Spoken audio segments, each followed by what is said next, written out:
Welcome, everyone, to another E4i tournament presented by the OP Noobs. Today, we're going to be playing Fantasy Strike, something I'm very familiar with, something my good friend Leontes is familiar with. Say hi to everybody there, Leon. What's up, guys? Leontis here with Sterling Games. Looking forward to another great day of Fantasy Strike action. Honestly, you guys, I'm very, very excited for this. I was looking at the bracket just a second ago, and I do see a ton of familiar names. I believe last tournament reran in September 8th, almost exactly a month ago from today, Yep. Pretty close. We do see some really familiar faces. Last month's champion was E4i here, who climbed his way from round 2 all the way to the finish without He didn't lose a set. Yeah, he didn't lose once. And then I believe I saw Neb as well in today's current bracket, and he was outed by E4i in the quarterfinals. Nope, sorry, semifinals. Dropped to the losers bracket, won against the Rook Hugger, and then brought himself back up into the finals game, but still unfortunately lost to E4i twice that day. But those are some double jeopardy. Yeah, exactly. Some really, really close games. So that was honestly like, I can ask for like a better story, you know. If there was an outright in the first round, climbing through losers bracket, getting to the finals, that's like a little bit of the Cinderella story side of things. But you know, for the second chance to beat E4i was very required. So I'm hoping to see some of that action again today. What do you think here, Leo? Well, what do you think? to add on to that, so the first tournament, we had two tournaments. We had the North American tournament, we had the EU tournament. So E4i actually won the North American side, and Neb won the European side, and we did like a little exhibition match after the facts, and Neb actually won that game. So the E4i winning last tournament was kind of like a redemption for him in that sense, that he beat him, as opposed to, it was just a play one game of team battle, but he didn't have to climb out of losers or anything. But yeah, it was fun to see. Like we have our two top seeds essentially. We expect to see E4i and Neb in the grand finals. If there's some other killers in the tournament. I mean, I think Omniraptor was not there last time, and he's a very strong player. Tadazi is very, very strong. She's in E4i side of the bracket. You guys can, in chat, you can actually do exclamation point bracket now. We got that set up so you guys can follow along with the tournament as well. But yeah, I'm looking forward to this. We got like Forever King, Rook Hugger, Blackstar 718's been streaming the game a little bit. And then some new names. I see Cromb, I see the Merchants, and Chesse. So I'm not sure. We'll just see how they go. Yeah, I was looking. I'm excited to see some of those new players too, because if they sign up for the tournament, they have to have like some confidence in their ability to play, right? So excuse me. I guess on that note, guys, we should go over some of the rules. Well, most of them. Let's just go over the rules in general. All the games are going to be played in the team battle mode. So if you guys aren't familiar with it, it's very, very simple. Pick 3 characters. They get rotated randomly. There's no counter picking. It's just all random. And it is going to be a double elimination game. So if you do lose your team battle mode, and correct me if I'm wrong, Leo, but I do believe each match is going to be just a best of 1. That's right. Yeah, inside team battle, it's kind of like a best of 5 within one game, or one match. So yeah, you have to win with all 3 of your characters. So that kind of means you have to win 3 games. Each game consists of like a best of 5 within that game. It's a lot of games, a lot of rounds, a lot of games, and it's just one match. So if we were to make that like best of 3, it would be like insanely long. So we don't. It's just a best of 1 works totally. Yeah, so if you do get outed in the winners bracket, you will drop down to the losers bracket, you guys, and you'll obviously have a chance to climb your way back up to that winners bracket.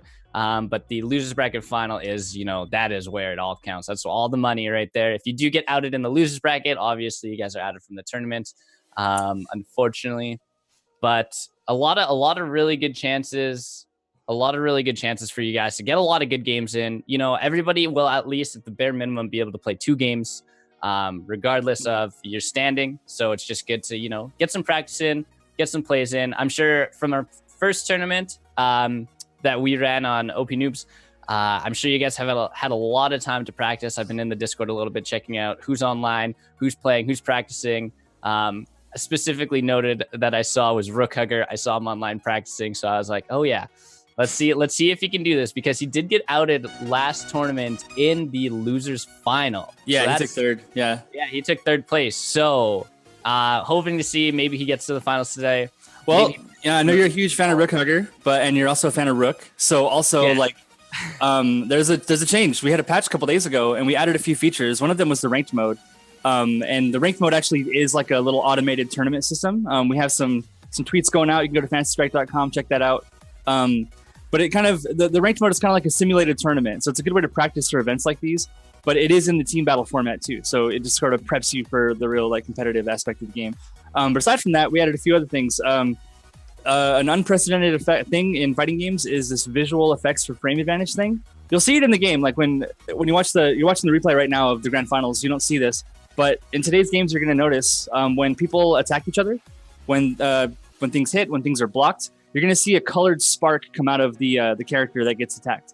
And if it's blue, it means that they are actually plus frames, like the attacker's plus frames. If it's red, it means they're minus. And the size of the graphic will determine whether they are really plus or really minus. So it's this thing that, if it's going to help us out a lot, because we can just see when things are minus as commentators, and when punishes get missed and all that stuff. But it's a really great visual indicator for people new to fighting games, because this is like, the frame data is like the real nitty gritty, like mathematical aspect of fighting games. It's like the thing that you spend all your time in training mode figuring out.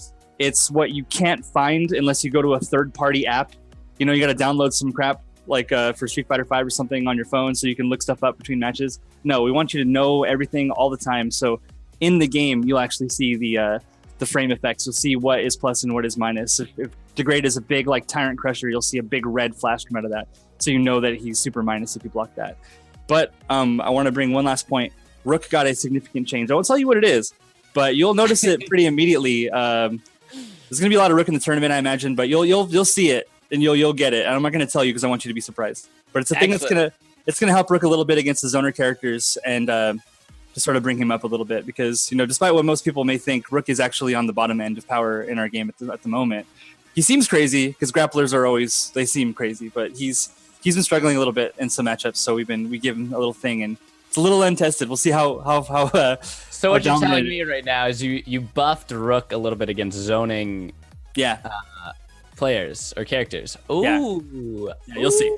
That's very interesting. So I guess on the technical side of things, you were just talking about the sparks coming off of the different characters when they block something and being down or up or minus frames. On what aspect will that help like a beginner player? Will it help them like increase their skill much quicker now that they have the knowledge based on like what is happening and if they're ahead or behind in terms of frames?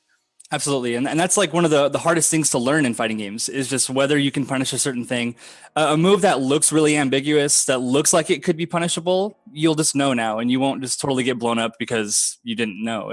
We want to make sure that you're still like reacting to stuff at a really high level. People are going to know this stuff anyway. And that's why it's like okay to do, like some may argue like, okay, well, this is going to hurt my frame trap game because now they can always tell when I'm plus and, sure, use that as a mind game. Like, don't attack when you're plus. Attack when you're minus. Like, use that as like information where there's no way he's going to attack because he's minus, so therefore he won't. And then that becomes another layer of it. But at a high level, though, like the good players will just know anyway. They know they're not going to get tricked by that kind of stuff. So, getting to the point where you can punish things accurately and you can set up actual pressure chains that work and learn all your block strings in training mode. Like that's extremely helpful for brand new players to the fighting game genre. And it's a thing that they'll know to look for, not just in our game, but in other fighting games as well. They'll know, oh, this is what's important actually, because like Fantasy Strike kind of told me that. And that's a little bit of what we're going for there. Oh, so it kind of branches out into different fighting games in multiple aspects. Yeah. So what about in terms of somebody who, let's say, is very experienced in maybe Street Fighter 2, for whatever reason choosing that game, but with those frames and that skill coming in from a different gaming experience in terms of fighting games coming into the Fantasy Strike scene, are they going to have a different advantage? Are they going to be like, oh, now I know this, and then they can play on that higher level tiered gameplay already based on the knowledge they have previously from other games? Yes, but that's actually the entire point of Fantasy Strike, is that you skip that entire barrier. So if you're good at fighting games at all, and you know all this stuff already, your baseline experience is very, very good. If you come and play our game for the first time at a fighting game tournament like EVO or at SoCal Regionals or Wednesday Night Fights or something, if you know how to play fighting games, you'll get this game immediately. You'll get what's going on. It's just all the little things like the segmented health bar and the simple combos and not having to do complex execution stuff.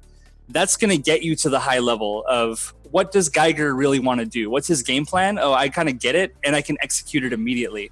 And I can also tell which moves are plus on block, and that means I'm going to use that to start offense. And it makes it a lot easier to figure out like the baseline aspect, because we want to get everybody to having perfect execution, perfect knowledge as soon as possible.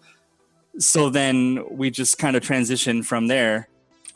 I agree. Like when I first started playing Fantasy Strike, I think what I liked most about it was, like you were saying, it's not complex to learn at all. You know, you don't have to do any of those like 180s. There's nothing that you really need to, nothing really that is hard enough to learn that you can't do it at the very beginning of your experience. The only challenging part for me was just remembering which buttons do what and what I need to press at the right time, which is like something, you know, as you learn a game, you just memorize your own combos and stuff. And it's very, very simple to do because it's all like, it's really just 2 keys at most, I believe, is pretty much every move. Maybe.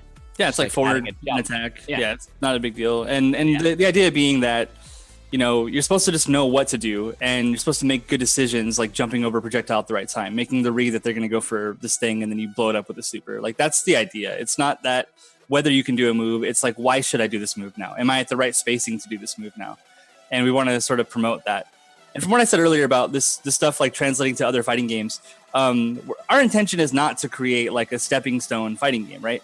It may function that way. It may be that, yes, you can play this game and then be like, wow, I really like Rook in this game, and I never picked up a grappler in another fighting game. Now I'm going to go try out Potemkin. I'm going to try out Zangief or Abigail or something.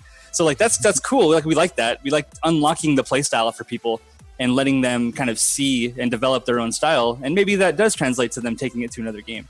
But we want people to take this game seriously. We want it to be like an actual esport fighting game that people who do play Dragon Ball FighterZ and do play Guilty Gear would be interested in. And part of the reason why it has such potential to do that is that, like you said, a Street Fighter 2 player, a Mortal Kombat player who's in this tournament, Forever King is actually in the tournament now. You have the KI players, you have the Injustice players, you have all these different walks of life. Smash players playing against Street Fighter players is a totally unprecedented thing. We want to sort of embrace that melting pot aspects of what fighting games could be, because fighting games, like, as fans of them, we know this. Like, we go to our tournaments, we all have our own little circles. There might be a ton of, you know, games going on, but really it's just like little cliques of fighting game players. What if we just sort of opened that up and said, hey, everyone could play this? What if everybody at EVO entered the Fantasy Strike tournament and it had like 3,000 people in it? And we saw like who the best raw fighting game player was out of everything. We had like a Daigo versus Hungry Box grand finals. It would be insane. So that's like kind of what we're trying to do. Not like transition people from our game to other games, but to say, hey, if you play your game, you kind of can't make an excuse for why you can't play our game too. It's that simple to get into. So yeah. Okay, so now I have a question that's a little bit off topic of the online gameplay aspect of Fantasy Strike here, but I do have a question in regards to the solo player, the storyline, the campaign. You guys just recently told me you made changes to the game, as in Rook Hugger and stuff, and some of the, I guess you could say, particle effects and the mechanics slightly. Did you end up nerfing Midori in the end game of the story mode? Because I had the hardest time still against him earlier today. I don't know if you recall my lore explanation for how Midori works. See, Midori could just be a dragon all the time. He could. Yes. He actually possesses the ability to do that. But he's a man of honor, and he's actually kind of a scrub. So he believes that if he did that, there would be no challenge, because he would just stomp everybody, and there's no point. And that's not fair competition, right? So Midori's like story mode form is kind of like his true form. Like he pretends to have 2 less HP when you play him in versus battles, but he actually is a 9 HP character. And his dragon form does build up twice as fast and all that stuff too. Yeah, that's so wild. That's so wild. I'm hoping to see a lot of Midori today. I love Midori. What did we see a lot of last month? We saw a ton of Geiger. A lot of Geiger.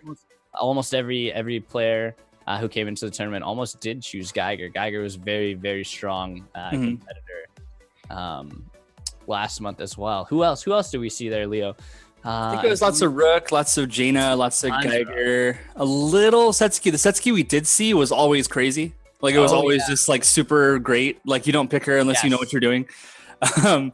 Not so much Grave, but really solid Grave play from like Seaweezy. But yeah, Geiger got a slight nerf. His slow time spiral, like his slow projectile, it starts up a little bit slower now. So it's more like the point of that move is it's so good that you want to kind of use it all the time.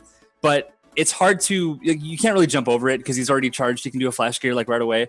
You really got to like hit the startup of it. Like if he's charging it up, you have to hit him before he finishes it. So we gave like a little bit more leeway in being able to punish it if you read it. But all that really does is kind of open up his fast gear game because now people are going to start sticking out limbs to like try and hit his slow gear startup. So your regular gears just hit him when previously they were like worse to do. So it just sort of changes the way they work, and there's less power in the slow time spiral and a lot more power into the fast one because of the mix up there. So that's interesting. So you buffed a grappler. You didn't really nerf. It's not so much of a nerf where you can call out like, oh, this is going to be detrimental now to Geiger. Are there any like very significant changes you guys made other than Rook and Geiger here? No, you'll just see the Rook thing and decide for yourself. You're getting me all excited about this. But let's talk about our first matchup here. It does look like we're gonna be seeing the Rook Hugger against Blackstar first today. Yeah, I do believe. And so we know Rook Hugger is very, very strong. We know Rook Hugger has definitely done his part in last month's tournament, based on how far he did. Getting third place against Neb and Seaweezy, not something that's easily done. As well. We did see a lot of close games last month as well, bringing it to the last characters, going, I believe it is a best of 5. So, going to that game 5 was pretty crazy. But we haven't seen, I don't believe we've seen Blackstar. I don't believe Blackstar was in a previous tournament. He was not. He's been, it's actually kind of MIA at the moment. I'm trying to get a hold of him. I'll tweet at him. He's been tweet at Blackstar, get him in here. He's been streaming the game a little bit and having some fun with it. I jumped on his stream and it was pretty fun, like teaching him some stuff. I like to do that. Like if you guys are streaming the game, I'll pop my head in every once in a while and I'll give you some tips and stuff, just to kind of get you going. And honestly, the last time I was brought in last month, I was fairly inexperienced with Fantasy Strike, and Leo was teaching me all this stuff the entire time. I was learning a ton, getting to like see the combos, seeing the plays, because there are a lot of different aspects to Fantasy Strike, and if you're new to Fantasy Strike, maybe we should talk about those. So let's get into some of the moves and some of I guess how would you describe it? An aura around your character based on what you're using. So there's blue, which I believe, if I remember correctly, is armored, which you can take a hit and then you can kind of plow through one hit and then still use your ability if you're, I guess, coated in a blue aura. So like it's a Rook's cat tail in my screen here. It's like Rook's landslide move, his super Midori's ground command grab when he's in dragon form. So it's like armored moves that exist. Actually, Midori's is crazy because his has like hyper armor, which is like it doesn't matter what you do to him, he will just blow through everything. So that's pretty good. White is the next one. That's invincible. So when you see a move that's white, like Grave doing his sword attack or his reversal or something, that's an invincible move. So again, just you get hit by something like, was that invincible? And it's like, yeah, it was. So you can actually just tell. Yes, and it's although those moves tend to be very, very slow. Yeah, slow and punishable on block. Yes. Most of the time. What else is there? There's also green, which is your parry. Yep.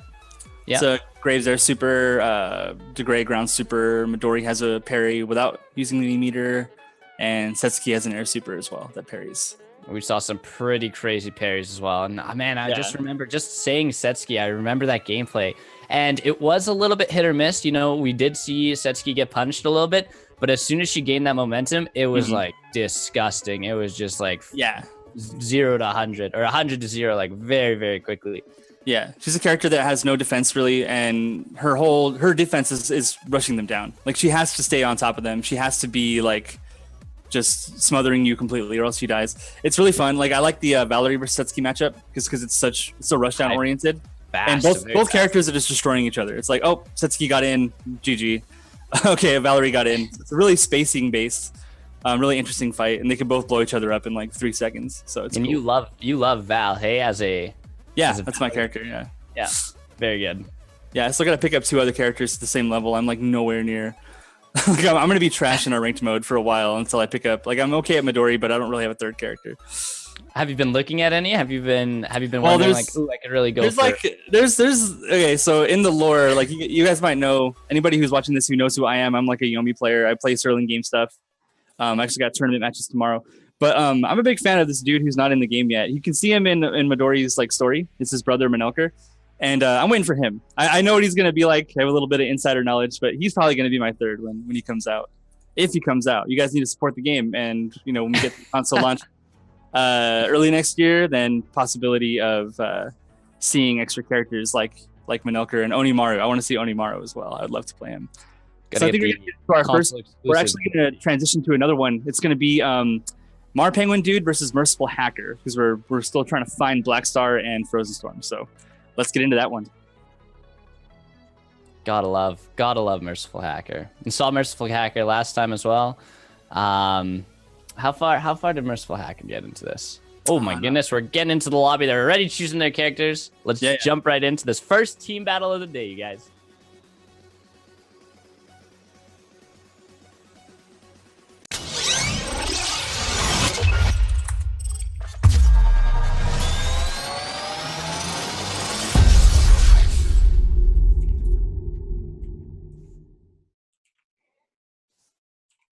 Okay. So let's take a look. Neither player has made a choice yet. Still waiting for us. But thank you for that. Well, we're ready. Let's get going. Love Jaina. Jaina's probably my favorite character in this game. Already seen Midori. Purple Midori. Oh no. Yeah, Val. All right. I approve of this team. This is a team that I would play. That's an absolutely wild team. So we got Rook. Yes. Midori. Ooh, 2 grapplers. Here we go. Are we going to see the Grave? Yep. Purple Grave. Here we go. This is the best part about team battle. So we're going to see the roulette. If you guys are unfamiliar with how team battle works, you choose your 3 characters, you get the roulette, and then it's totally random. So we got a Val versus Grave matchup here. Yeah. So the character that wins this matchup is going to be retired, and you have to win with all 3 of them. It's a little bit like a conquest mode from like Hearthstone. This matchup's super tough for Val in terms of having to play nearly perfect with her offense, because Grave can just kind of reversal out of most things, and his fireball game is very strong if he knows how to punish the things she can do to get through fireballs. And she really needs to abuse her ground super to keep Grave from jumping in. So we'll see if Penguin Dude sort of flexes that jump A attack. There you go. Good bait. Oh, very, very good. Gonna get the double. Yeah, walks up. And just one more hit. Really looking for it. Going for that chip damage. But getting bursted down pretty quick with the grab. Oh, he's gonna eat the disc now. Yeah. Wake up sword? Nah, he's done. He could have gone for a throw there maybe, but if I were the Val, I would probably just stand still. Because if you stand still and get the Yomi counter, that's great. You just get meter for the next round. But if he attacks you, you don't really care because he's going to get hit by the disc and die anyway. That was a solid three rounds there from Merciful Hacker. I was going to say, Merciful Hacker doing very well on that Val. You know, only coming close to the loss 1 time here. And getting hit by the super for 2. That was pretty strong. Yep. So Val's retired. Grave will have another chance if one of these grapplers on Penguin Dude's side can take a round. Let's have a fair fight. Looking forward to seeing the Lum gameplay. Lum is probably one of my favorite characters to watch fight. Looking forward to this first match here. Yeah, so for those who aren't really familiar with Lum, he's got an item system, a little bit like Faust from Guilty Gear, where he can summon items. He's got a bomb that's going to hurt both him and Midori. He can throw items that heal himself or his opponent. Oh, I got the tiny Lum coming out too. Those kind of create good space and create juggle situations. Oh, perfect. MLG, baby panda. Oh, nice. Oh, wow. Perfect. Going for a perfect against Penguin here, dude. Yeah, it takes advantage of the fact that he's going to want to block that. Oh, don't get Midori super meter. That's dangerous. I've seen this before. Oh, no. Midori super is, I find it still so strong. Nice chip damage. Going to be able to get that one off here. And just, perfect. Switches over to Penguin Dude. Round 3. Actually headbutted through the baby panda and into Lum to finish that out. Oh, Cherry. Being able to grab it here, missing that armored ability. Oh, very good. Dragon transition to a normal throw. Okay, baits out the parry. Oh, yeah, you better good get roll. that. Yeah, it's like even if you have full meter, you still have to take it because you're dead. You get that juggle. Excellent ability there. That cartwheel. Yeah, Lum's trying to get away with cartwheel as much as possible. It's like super vulnerable in its startup, but it's super active after the fact, and you get lots of miracle combos out of it. Like you throw a baby panda out there, nice. Oh, that was unfortunate. Being able to headbutt and then landing on the baby panda. The bomb, and did he headbutt through the panda or did the panda get him? No, the panda tagged him. So he was trying to get the command grab to pick Lum up so that he wouldn't have to eat all that. He jumped out. Right, so Penguin dude really gonna have to do a lot of work with this rook here. Yeah, let me see if you notice what we changed. Yes, okay, I'll do my best to acknowledge this. Yeah, get extra magnifying glass. And a rook. Nice, strong grab. Oh, baits out the Yumi counter there.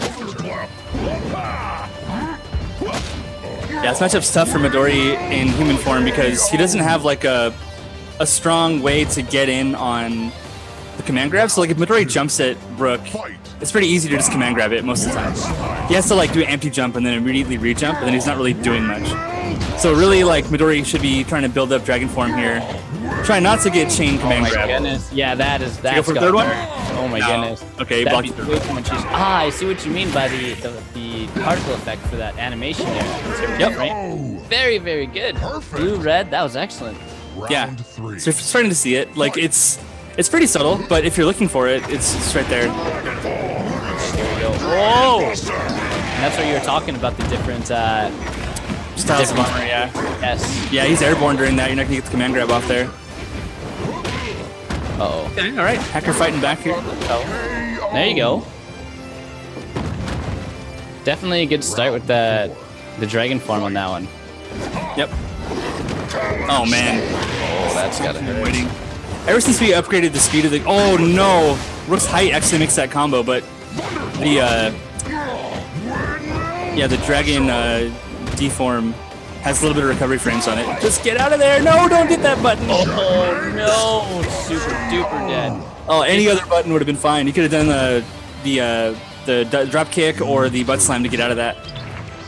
Okay, so I'm gonna toss my line into the water here and try and hook a fish. Did you guys change Rook's flap ability to give it a tiny bit of extra range with a shockwave? No, it has a crazy suction effect that works full screen whether it hits you or not. You didn't get to see it much because it was a grappler battle. Yes. But every time he claps, like it just pulls them, whether they're in the sky, on the ground. It doesn't have to hit her. Oh, so it's kind of like a small vacuum. Yes. Moves you closer to the Rook in a tiny. Oh. Yeah. And if you have like forward momentum during it, you go really far. It's like grave wind speed. It's pretty crazy. Ooh, Grave started out super strong here. Oh no. And it's sweeping in that throw game. Yeah, Midori is special in that he's a grappler, but he doesn't have a command grab in his human form. He just has a normal throw that deals 2 damage, kind of like how Rook's. Oh, the juggle. Okay, goes for the meeting. Probably getting that off. That's fine. That's good. You got 7 health. Might be able to jump it down. Ooh, going for that juggle again though. Really, really close. Yeah, it's too far to punish. Nice parry, but a little bit too far. I like that parry a lot. There you go. There's the wind. You gotta toss out some fireballs quick. Oh, and the wind's gonna push him back too far.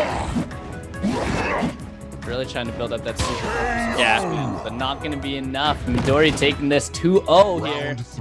So Merciful Hacker on game point at the moment. Yep, sword up. Definitely got to use that as often as you can. Oh, he's Oh no. And walk up throw, yeah. Oh, not bad though. Getting super off. Going for 2. Yeah, in some cases you just want to make him spend the meter, you know, like just. You got 5 health. Might as well go for the thing that wins the round. If you get that throw right there, then you just win. So there you go, game over. That's punishing, very, very punishing. Yeah, he actually could have Yomi countered that. The lightning has like no recovery when you land. like the jump rolling kick. Ooh, all right, Hacker takes that one. Yeah, first game of the day going to Merciful Hacker against Mar Penguin Dude. Not bad though. We did see victory on a rook, so I'm honestly happy there. I can honestly say that I'm pretty satisfied with how that game went there. Mm-hmm. All right. Penguin Dude in Twitch chat right now talking about how he is a rook main. So that does make a lot of sense. I'm not surprised. Indeed. Rook is kind of cool. Big stone man, creator of the tournament. Honestly, it's like loves nature. Great guy. Very, very good game. Very good game. All right, I'm gonna do some inspecting and see if I found Black Star or Frozen Storm yet. Might have a couple dropouts. They checked in, I thought. Let's see. Black Star might be he's a loose cannon. New to the tournament, but a loose cannon. Mm-hmm. Interesting. The Val at the start of the game was awesome to watch, though. Yeah, that was really solid. Yeah, because that matchup's tough. Gameplay. Like you want to throw more slow fireball as Grave though. In yes. Matchups, like that's a really devastating move because again, it's like the slow projectile for Geiger. Like you have to stuff it in startup, and Val has one of the best tools in the game for doing that. She has that forward A poke, so you really have to guess if Grave is going to go for a normal fireball. Which if you wait a little bit too long, you have to block it. You just can't jump over it. So you have to guess, okay, do I forward poke or do I jump in? And if he just does nothing and you try either one, then you can get punished for it. So it's tough. Like the footsie game, despite her having one of the best footsie tools in the game, you cannot footsie fireballs, and his are really, really, really good. Yes.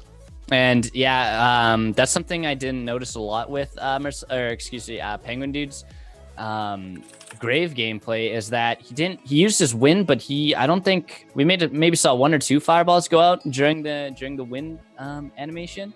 Yeah. It wasn't a lot of spam because that is a fair bit of Grave's gameplay, especially when you're playing against a rushdown character like Val. Get away, use that wind, spam some fireballs. You might get lucky enough to get one damage off, maybe even just get enough to get that last hit on a chip whenever you close a gap. So, but either way, you're walking her into the corner, and that's okay. Yeah, it's get her away from you is really the difference. Mm-hmm. So it does look like we are going to be doing Tadazi versus Ditto next, I believe here. Yeah, Detonator 11. So let's get in that one. Detonator 11. Yeah, Tadazi is super strong. See Tadazi here. Come on, guys. Where are you at? Tadazi doesn't look like he's online in the game. By the way, I still can't stress this enough how much I can appreciate the friend lobby or the friend menu in this game. It's super simple.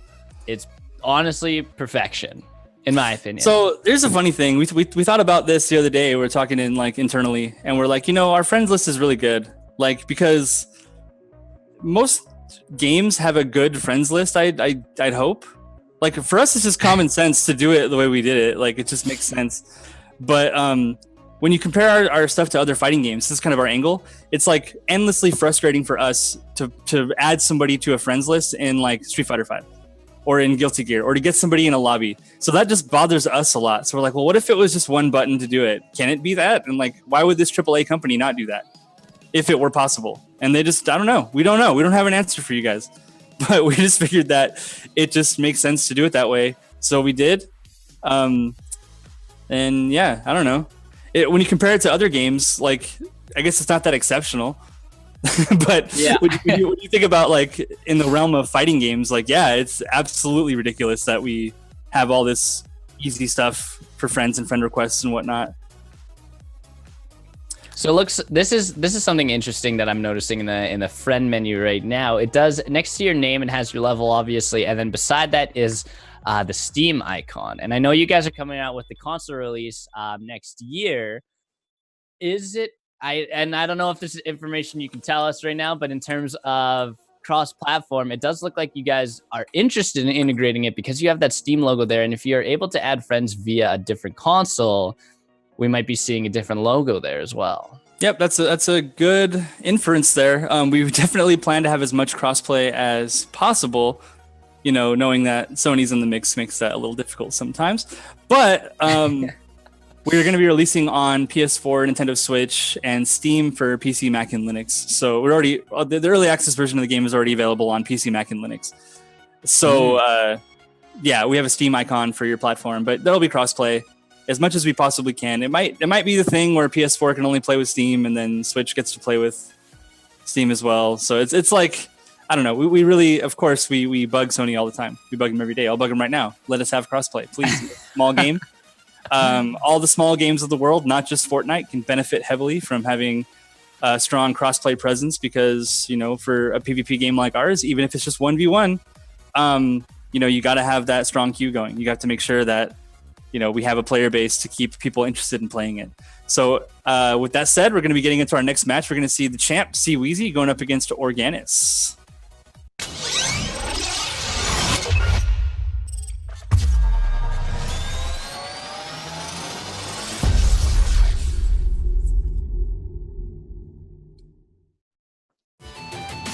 All right, looks like we got a request in the chat from Penguin Dude to have a Rook round robin tournament. Rook only, grapples only. That's perhaps maybe not on an OPN tournament, but I'd love to on the side spectate and commentate on that, even on a weekend and just. I'll make it exciting. Amazing. Okay, this is interesting. C-Weezy usually plays a team of Geiger, Grave, and Jaina, but what is this? Is this disrespect? Is this saying I'm just gonna relax for the first few games and just play as other characters that I still am an expert at, but still not the characters I would take to a tournament? Goodness. Already this Lum and the Panther. Look at the baits. Organis, you are in for trouble. Oh yeah. Yep. Good anti-air there. Holy moly, look at this already. Just yeah. Bomb. What? Lum sitting in the corner, really doing nothing aside from throwing out trinkets and using those anti-airs. We're gonna see some dice on the classic level dice. Oh yeah, this is pretty good against Dragon Form. He's just so big. Oh my goodness, look at the that floating neutral A die just lasts for so long. That was good. He's in. Let's see if he can make something of it. He gets more super meter from that cake. That was actually close now. Oh no! Oh wait a minute! Oh my goodness! Yeah, if he had done a jump A instead of the command grab there, it would have been over. But yeah, he's been grabbing cakes. You don't want to give Midori cake. He's a big boy. He likes his cake. Yeah, he had two pieces there, so he had essentially a very long dragon. Oh no! Oh, that was almost a dream combo there. Oh my goodness! Yeah, he's just working on that there chip. It is. Firework. Oh! Oh my goodness. Fireworks are terrifying. When Lum pulls out a firework, it is just... Not only is it extremely pretty, but it's really dangerous as well. At the end there, Weezy just jumped in and stood still, and he's like, okay, you can throw to get out of this, but you actually can't. Don't let me get close. He's going to set up the meaty Yomi counter, as they say. Now this is going to be an interesting matchup. We got the Rook versus the Setsuki. Quite different play styles. Yeah. It's like a big guy trying to swat a fly. This is in his eyes. Oh, there it is. There it is. Right there. Yeah, wow, that does a ton of... That is crazy. You move so much. Look at this now, though. This yeah, corner smother. Yeah. Oh, a change to Setsuki. She got a couple things altered. The kunai is now like hittable. It's like it's hard to hit, but you can do it. Like you can, if you jump in on it, you can kick it or mess with it or something. And then her ground B, the teleport thing, no longer has that first like cross up hitbox. Ah, yes. It just makes it like it was just too hard to block. She's invisible and she like teleports through you. It's annoying. So we're gonna reduce. So we changed. Yeah. That's the beauty of it. We play these games. We know like what we're doing. So we hope. Good reason. Good reason. All right, here it is. There's the combos. Yep. Oh, you can jump back splash or jump back headbutt. Goes under it. Oh, meaty clap. Oh, he had it. Oh, there's no reason he should ever get hit by that. Yeah, block thunderclap into the command grab is not a true block string. Like you can just jump, but he caught Weezy sleeping there. Oh, the earthquake for Rook, it got nerfed a tiny bit. Like basically, if you whiff it, he has like 14 frames more of recovery. You'll see him do like a little get up animation after the earthquake ground pound. But if it knocks him down, it still has, it like knocks him down for 14 more frames. So if you were successful with it, then it would work. Oh, 4 damage combo there. Very strong combo. Yeah, for Rook, it's really tough to land that command grab because she has a 2 hitting jump in. Fight. Yeah, very, very strong sets up coming in for Seaweezy there. And look at the difference. There you go. It's a normal throw. The normal throw is good because it beats jump. Every character has 3 frames of pre-jump. Nice! Oh my goodness. And that's the grappler. That's the grappler for Yep. you. Thought exactly the strength of a grappler. Nice and close. Getting those grabs off, doing tons of damage. Yeah, 3 mix-ups and you win. Yeah, there was Weezy was trying to block the either the forward attack or the sweep, and he just got caught blocking hit by the command grab. Very good mix-up. Oh no! Very good. Caught the dive kick. What'll it be? We got forward kick. No, goes to the command grab again. It's a big risk. This is going to be a close one. Both players sitting on this. Oh, Levine's mistake. Oh, no. Yeah, he's trying to catch a button because like the Vines is really high priority, but it's so unsafe. Still very good Rick gameplay. You know, starting that game, Yep. you know, getting rushed down to the corner and then coming back from a 2-0 to a 2-2 is very good. Very, very strong still. Yeah, not bad. Let's see Weezy's Argagog here. This is exciting. Argagog was a character that we didn't see a whole lot of last tournament. Just opens up with it. Dragonheart, that's so rude. That's not the dive kick button. Oh no. Yeah, so in this matchup, Jaina's really got to rush you down. Like, her thing is like, she's kind of like this hybrid character that she has really, really, really good dive kick, really, really good forward A. So against like characters like Argagog and Geiger, and even like Valerie is a rushdown character, but she wants to put you, like Jaina wants to lock her in the corner and wants to dive kick the hell out of her. Oh no, bubble. Pop it. Oh, get blocked. Yeah, if Weezy can be, Very good. oh, the backfish. Yeah, you gotta trust in that stop sign hands. Back attack from Argagog is like his lifeblood, yeah. Yeah, super duper powerful. We saw it already a ton, especially against Jaina. Nice limb catch. Yeah, Weezy went for the forward A there and just caught it with the super. Gets on him in the corner, yep. Get that throw, get some dive kick pressure in here. Nice. Might be able to do this. It's a big risk. Nicely done. Very He was waiting good. for the throw. Yeah, Weezy was trying to catch a Yomi counter there. So just hit him with the forward A. That was knee into arrow, wasn't it? Oh! Yeah, knee into arrow. Yep, this is the mix-up. And this is it. Good block on that cross-up. Do again. Don't want to give him too much distance. What are we gonna see? Yo! Dragonheart. Gotta get that Dragonheart for the last bit of chip. That was excellent. I think he tried to go for a throw and it just hit him in the mouth. Because R gets a... Oh, he's doing it. Bombing out. Yeah, right. difference. Arc setup time. Got the distance.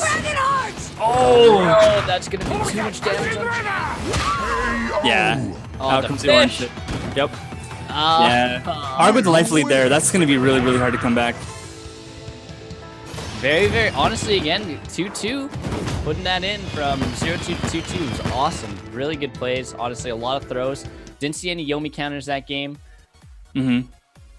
Pretty, you know what, stupendous match. I liked it. You know, you did a very strong job against you easy there, Organis. Not an easy matchup. Not an easy matchup for yourself. Still awesome. Still really good gameplay. You know, putting him in the position that you did, aside from that Lum gameplay, because I don't even know what happened. That's just Lum. You know, he is a gambling panda. So, you know, playing Lum is not only a risk, but sometimes that risk pays off big time, and that's just winning the lottery.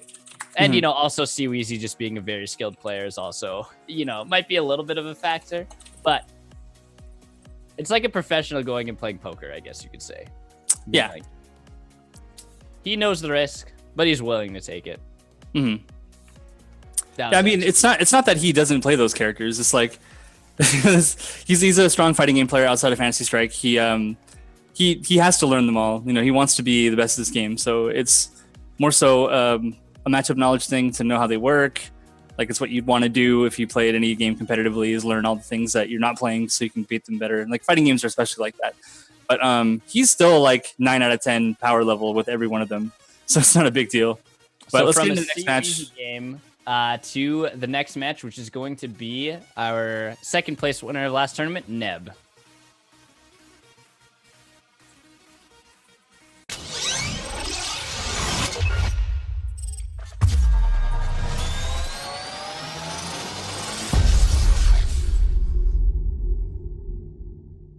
Round one.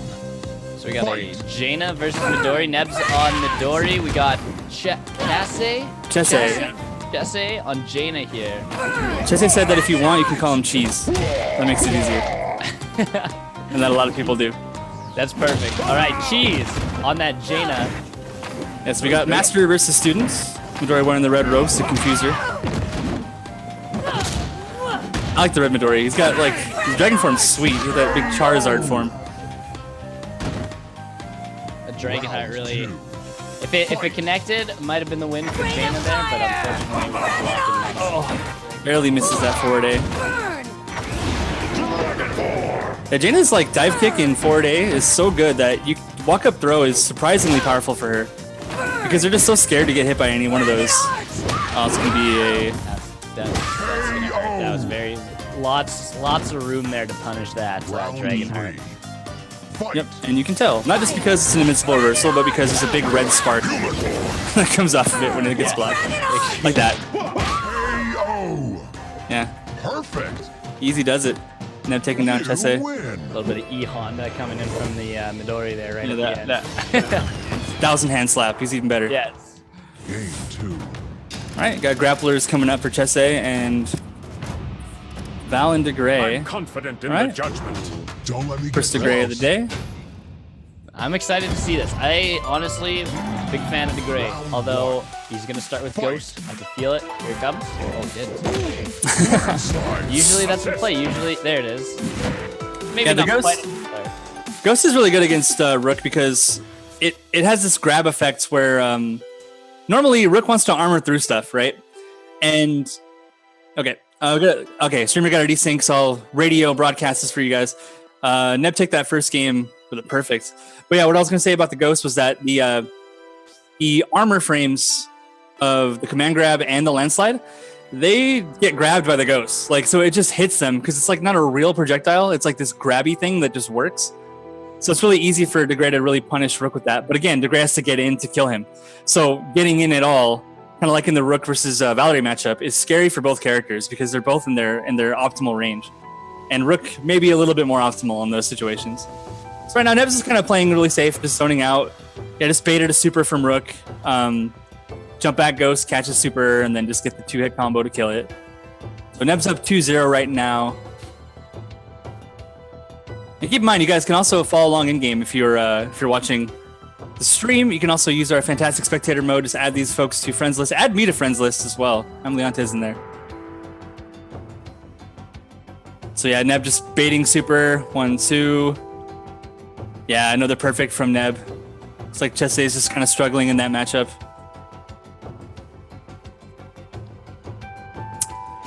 And we're back in, luckily, so we're gonna get that game 3 in here with Midori versus Valerie. Life and love and painting. Honestly, I understand why you main Val.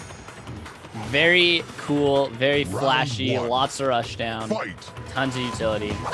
It's just fun. I like how her records work and how I don't have to mash quarter circle forward for 10 hours every time I play the game. Yeah, I gotta watch out. Get those. Oh, I can't believe that worked. Chip damage. Nice. Yes. Yeah, unsafe on when it lands. He's a little bit minus. Round two. Going for that butt drop. Always a risk. Oh, toxins. Okay, dragon form. Rainbow disc. Just gonna guard himself with a disc. Waste some time. Very smart. Very smart. Oh The no! only counter of the day. Doesn't even want to use the disc. He's gonna save it. Try and do it on dragon deactivate. No. I think that was the biggest dragon punish we've seen. Almost not being able to do a single thing. Oh, you're dead. Oh, that was not the right punish. KO. Still got it though. There's those hitboxes again. Classic. Gotta love them. Round 3. There we go. We're seeing 2-0 apparently for Neb here.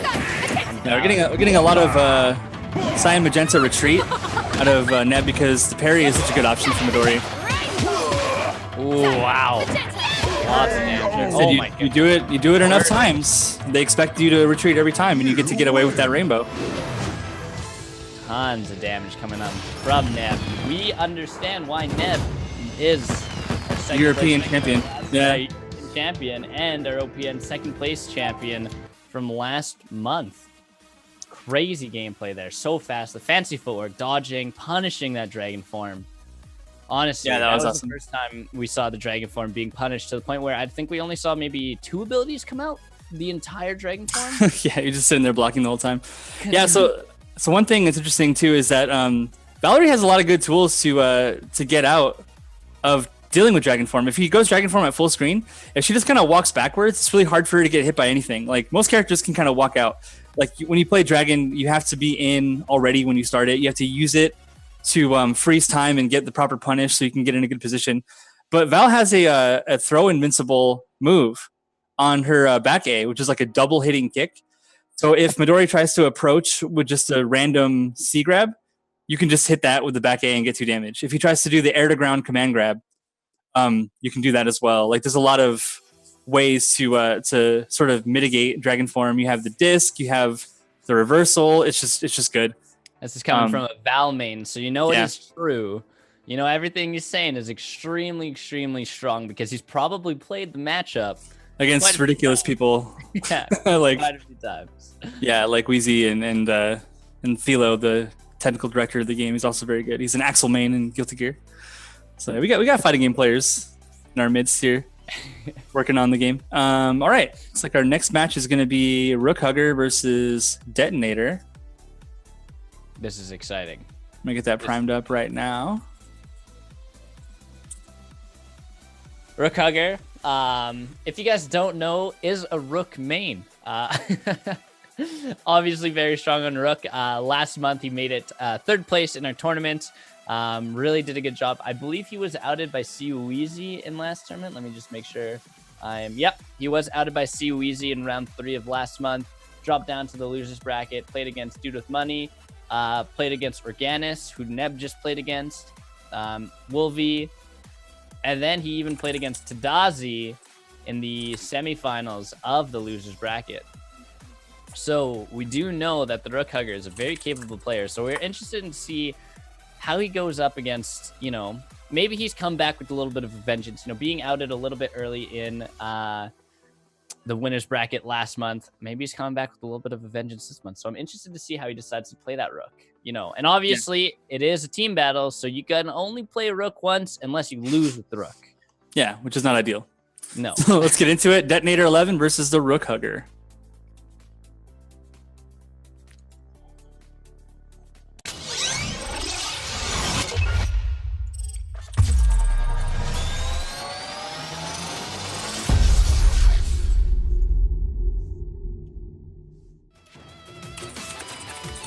Perfect. So we're going to see our first Geiger of the day as well on the Rook Hugger. We're seeing the Graves, the Rook, and Geiger. I'm confident in the Grave, judgment. Grave, and You Valerie haven't on practiced Detonator enough. 11 side. All right. Yeah, matchup interesting. We got the Ghost is very good at eating fireballs. It's like one of her main jobs. Oh, jumps into immediate win. Oh! Okay, all right. 5-second match with Rook versus DeGray. That was extremely quick. Oh, yes. Assist. Not gonna lie, I love DeGray's combos. Oh, man. Like, such a cool, flashy character. Turn around. That's safe? No, you got him, yeah. Yeah, DeGray's whole deal is that he wants to catch you doing something and just like counter hitting you. Because his counter hits have special properties that pop you into the air, they get you extra juggles. It's just, he's trying to catch you making a mistake, and he has lots of ways to do that. There's lots of plus frame moves. His Ghost grabs you if you're pushing buttons. The 1-2 is minus on block. You can tell from the red. Keeping in the corner. Oh, gotta parry one of those, man. Is there a purple block animation? No. I thought I saw one. Maybe maybe it was like a blue and a red combined. It was very strange. Assist. Like right after each other. Yeah, it was one of those weird hitboxes where they kind of Justice It kicks. was very strange. Just got the limiter almost done. Good cross up. Yeah, it jumps in empty and goes for the throw. Wow. Perfect. Yeah, we gotta get some more parry in there to Gray. That was Catch very, those. very strong Grave. Woo. Yeah, Grave is very, very good. He's basic in a game where the game is basic. Like he plays the game well, right? Like how could he be bad? Let the test begin. Life and love and If you're a weirdo like Valerie, you might not be that good. But like if you're playing like the simple guy with the one button reversal and the good mix-ups and the anti-air normal, it's probably a strong character. Yeah. So gotta appreciate the guy. Yeah, you gotta use the Smash Brothers hierarchy of what a character is. If you got a sword, you're probably top tier. Why you gotta hurt my soul like that? You know, I played Ness, whose arms are 6 inches long. Fight. I Way gotta to deal go, with though, that. Geiger. You know, Rook Hugger's showing us what's up. Zoning against rush down. Yeah, so there's that startup of the slow gear. Saw it, yes. Very different. KO. There it is, getting zoned into Yeah, that it's corner a for little bit worse. Round 3. Fight. I think Geiger got super on deck. Time spiral. Yeah, so now Geiger can weave in the regular fast time spirals a little bit more because yeah, you really do have to punish. Oof. Drop here. Oh, it's still going. that was incredible. I couldn't believe it, getting hit twice into it, or getting hit once into it, standing up into it, and then just continually Yeah. getting chased was like, that was crazy. That was a good walk up chromatic orb. rainbow. Oh no. That kick is so powerful. KO. Solid. Good. Wow. Rook Yeah, Hugger, Valerie You win. Valerie struggles a lot with the drop gear, which is the jump, the kick that he does from the sky, like the reverse one. He needs charge for it, but it's still the hitbox on it is so crazy. And if you try to poke something out and he does a quick neutral jump drop gear, it's probably gonna catch the recovery every forward A. Round This 1. match was pretty tough. All right, so let's see if this clap upgrade helps this matchup. This is what we've been kind of waiting for. the Rook Hugger on the Rook. The jump splash for the safe jump. Oh, got it. Oh my goodness. Yeah, so that jump splash, Round. you gotta block it. Fight. But he could do it late and whiff it so he can get the grab. That was annoying. Did you see what happened there? He got sucked into the kick, so he moved so far over. That he didn't cross him up. Yeah. Oh my goodness. Yeah, because it'll eat your forward momentum and like amplify it and like just throw them across. Fight. I noticed that a lot. When they're on the ground, it doesn't move them very much, but when they're in the air, it tosses Yeah. them towards Rook. And if they're walking forward, it also moves them a lot. So I've actually used it to punish Rook. Like I want to stand a little bit outside of his clap range and get pulled in, and then do like a forward Rekka as Val, and I can like catch him in his recovery. Wow. Rook hugs, and that's it for Grave. Rook hugs and Graves goes down. You win. Yeah. All right. Rook's got to learn to squeeze a little softer when he's giving out hugs. That's too much. Maybe I'll take 2 damage instead of 3 if he softens up a bit. Yes. Yeah, so Rook Hugger's going to move into the next round of winner's side, where he's going to play against the winner of Merciful Hacker and C Wheezy. I think that match is going on right now, but the next one we're going to see Forever King versus Neb. So we got one of the greatest NRS players of all time versus the European champion of Fantasy Strike. So let's see how advanced Forever King is in this game so far. He's only really played it at events. He's only been playing it online for a couple weeks now. Neb clearly is a veteran. He's been playing it for like since early access began. So I do believe. Well, the Rook Neb is level 46. The Rook Hugger's level 71, and C Weezy's level 83. yeah, account level. See, Weezy's account actually has went past, like it Y2K'd, like it went over 100 or whatever our limit was, and then rolled back to 1. So And you're we also saying had our actual reset where we reset all the ranks a couple months ago. So he's C Weezy yeah. prestige. That's what happened. yeah, he prestige. Yeah. In a system where we didn't really like account for that just yet. It's not even really ready. He but, gets so good at the game, you break the game. Yeah.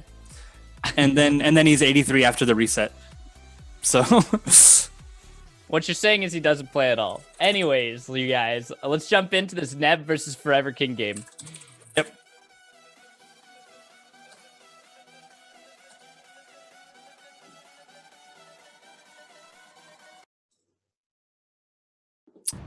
Okay, Forever King going with the Argagarg, Geiger, and Rook. I expected to see a Jaina here. Jaina was his girl back at SoCal Regionals. I'm excited to see more Argagarg though, because we only saw one game last time with Argagarg. So Yeah. the more Arg, the more Garg. Yeah, Argagarg Garg, the water shaman. Time spiral. He's named Argagarg because that's the feeling of frustration you get when you play against him in the games. Time spiral. They Arg. Time spiral. Step. Oh yeah, it's Geiger stage. Got that Flash gear. beautiful Time spiral. clockwork tower music.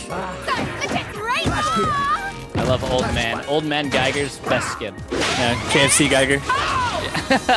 Colonel Standard Geiger. Perfect. KO.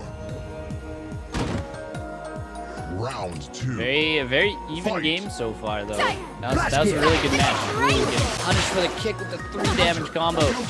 Oh no, this is like a for everything. Step. Okay, he's got to get that chip down. Time spiral. And he Plus, oh, Time spiral. got him. oh, just on the edge of it as well. That's all I needed Round though. 3. Sometimes just use your super to Fight. finish the game. That's all you need. Keep Time that lead spiral. 2-0 right now, Time going spiral. for Neb on Valerie here. A little bit late on the flash gear, but it still works. Time spiral. Guess Neb wanted to push a button. Oh, that was so dangerous. Like, you don't want to rainbow through at that range. Okay, he's got to do something about this record pressure. He's got the button. He's got to trust it. Drop gear. Fancy forward coming in here. Oh, no. KO. Ooh, going down 3-0. Forever King going to be at a little bit of a disadvantage going into the next games. Valerie, though, again, showing us what is going on. Combos so quick. Unlike Setsuki, though, she's definitely I guess you could say, ground rushdown. Because Setsuki is like Let's have a always fair trying to be in the air. Don't Yes. let me get close. Yeah, the real difference is Setsuki is trying to either attack you or throw you. And Valerie is trying to chip you out or cross you up. Ooh, there it was. You see the thunderclap into the command grab, but with the Yeah. So one fun thing you do as Midori in this matchup is you right there. So you do the clap and you walk in and then you throw him. a little bit of damage here. Nice slow. Gotta love these gotta appreciate the slow grapple versus grapple kind of gameplay here. Yeah, chess match, right?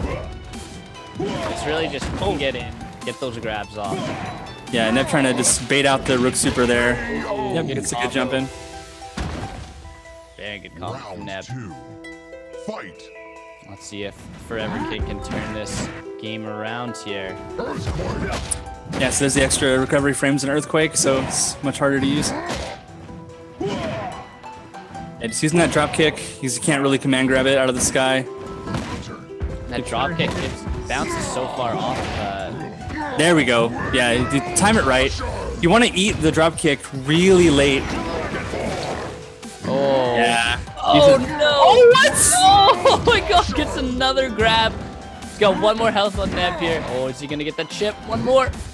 2 more. Yeah, the kick. Oh yeah, it's the flash. It doesn't count. It's the ground normals. Yeah, the There ground it is. normals do 1, even if you hit with both. Round 3. That Oh was man, that was Come on, crazy. Fight.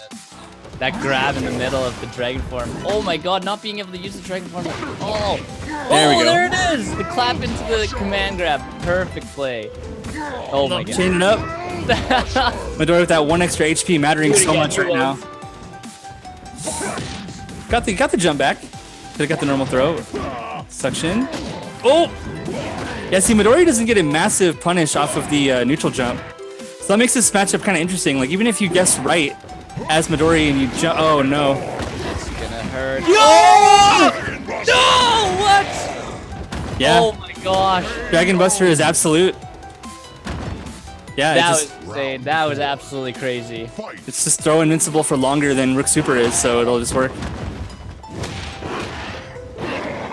That was very. That got me The way too. Dragon Headbutt, corner pressure here. Got him. KO. There it Solid is. play there. Perfect. The difference of being able to use the dragon form versus not being able to use the dragon form this game. Whew. The rook goes down. Neb taking this 2-0 currently I'm confident in this the team judgment. battle matchups. We got DeGrave versus Argagarg. All right, so this is who Forever King's playing a lot of lately, so we'll see if he can keep out the DeGray. Can be a tough matchup. Ghost is pretty strong against a lot of the projectile spam, Assist. but yeah, Neb choosing the tactical purple DeGray, so it's hard to tell if he's poisoned or not, right? Yeah, very Like tactical. purple is the best color against Argagarg. Gotta play that blue rook. Here we go. Yeah, blue rook, a white grave. Look at this. And now just using Argagarg's strengths, you know, just get him away from me so I can just spam like Very good. that's Oh no! closes it. Oh my goodness. Just enough to DeGray would have gone down with the poison had he not done that. Yeah, he just waited and blocked. Gotcha. Double shield with some mix up, just hits him. Oh. Yeah, Forever King waiting for the throw there. Oh, really getting zoned in Good. this corner now. Not good for Argagarg, who wants to stay away from a character like DeGray. Yeah. Round 3. Fight. Oh, Oh my goodness, this 3-hit combo is so punishing. Getting the grab too, but not being able to punch that. Oh my god, another grab. and what's it gonna be? Pops the bubble, gets out. Okay. Zone him, do it! Oh no. And cross up or no? Yup, cross up in the corner. Yeah, that's a DeGray trick.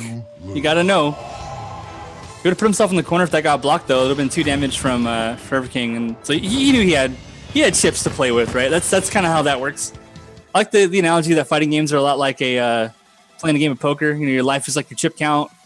Yeah, the risky move is like going all in. You know, it's like I have space, I have time. If I lose this mix up, if I do the crazy thing, I'll still be okay. I'm not out. So I think that's what that really was. Putting yourself in the corner. Going to be going for Neb. Neb's going to be moving on, who is going to be playing against the winner between the Omniraptor and Daniel Yeah.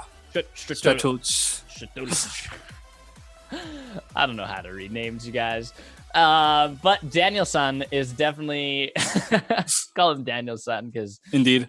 you know, throwback to the Karate Kid.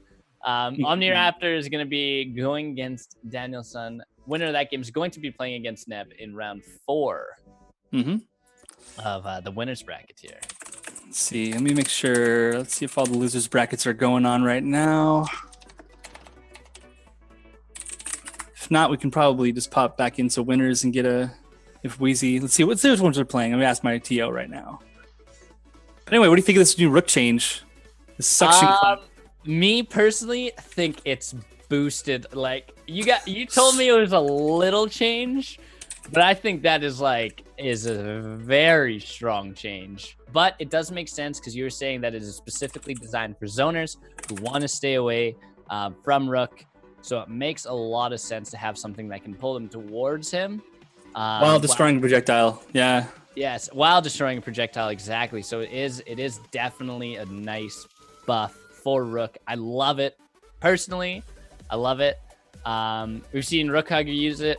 We've seen anybody who's played rook, we've seen that specific move essentially change like the tide of a battle. You know, they can hit the thunderclap, they suck them in.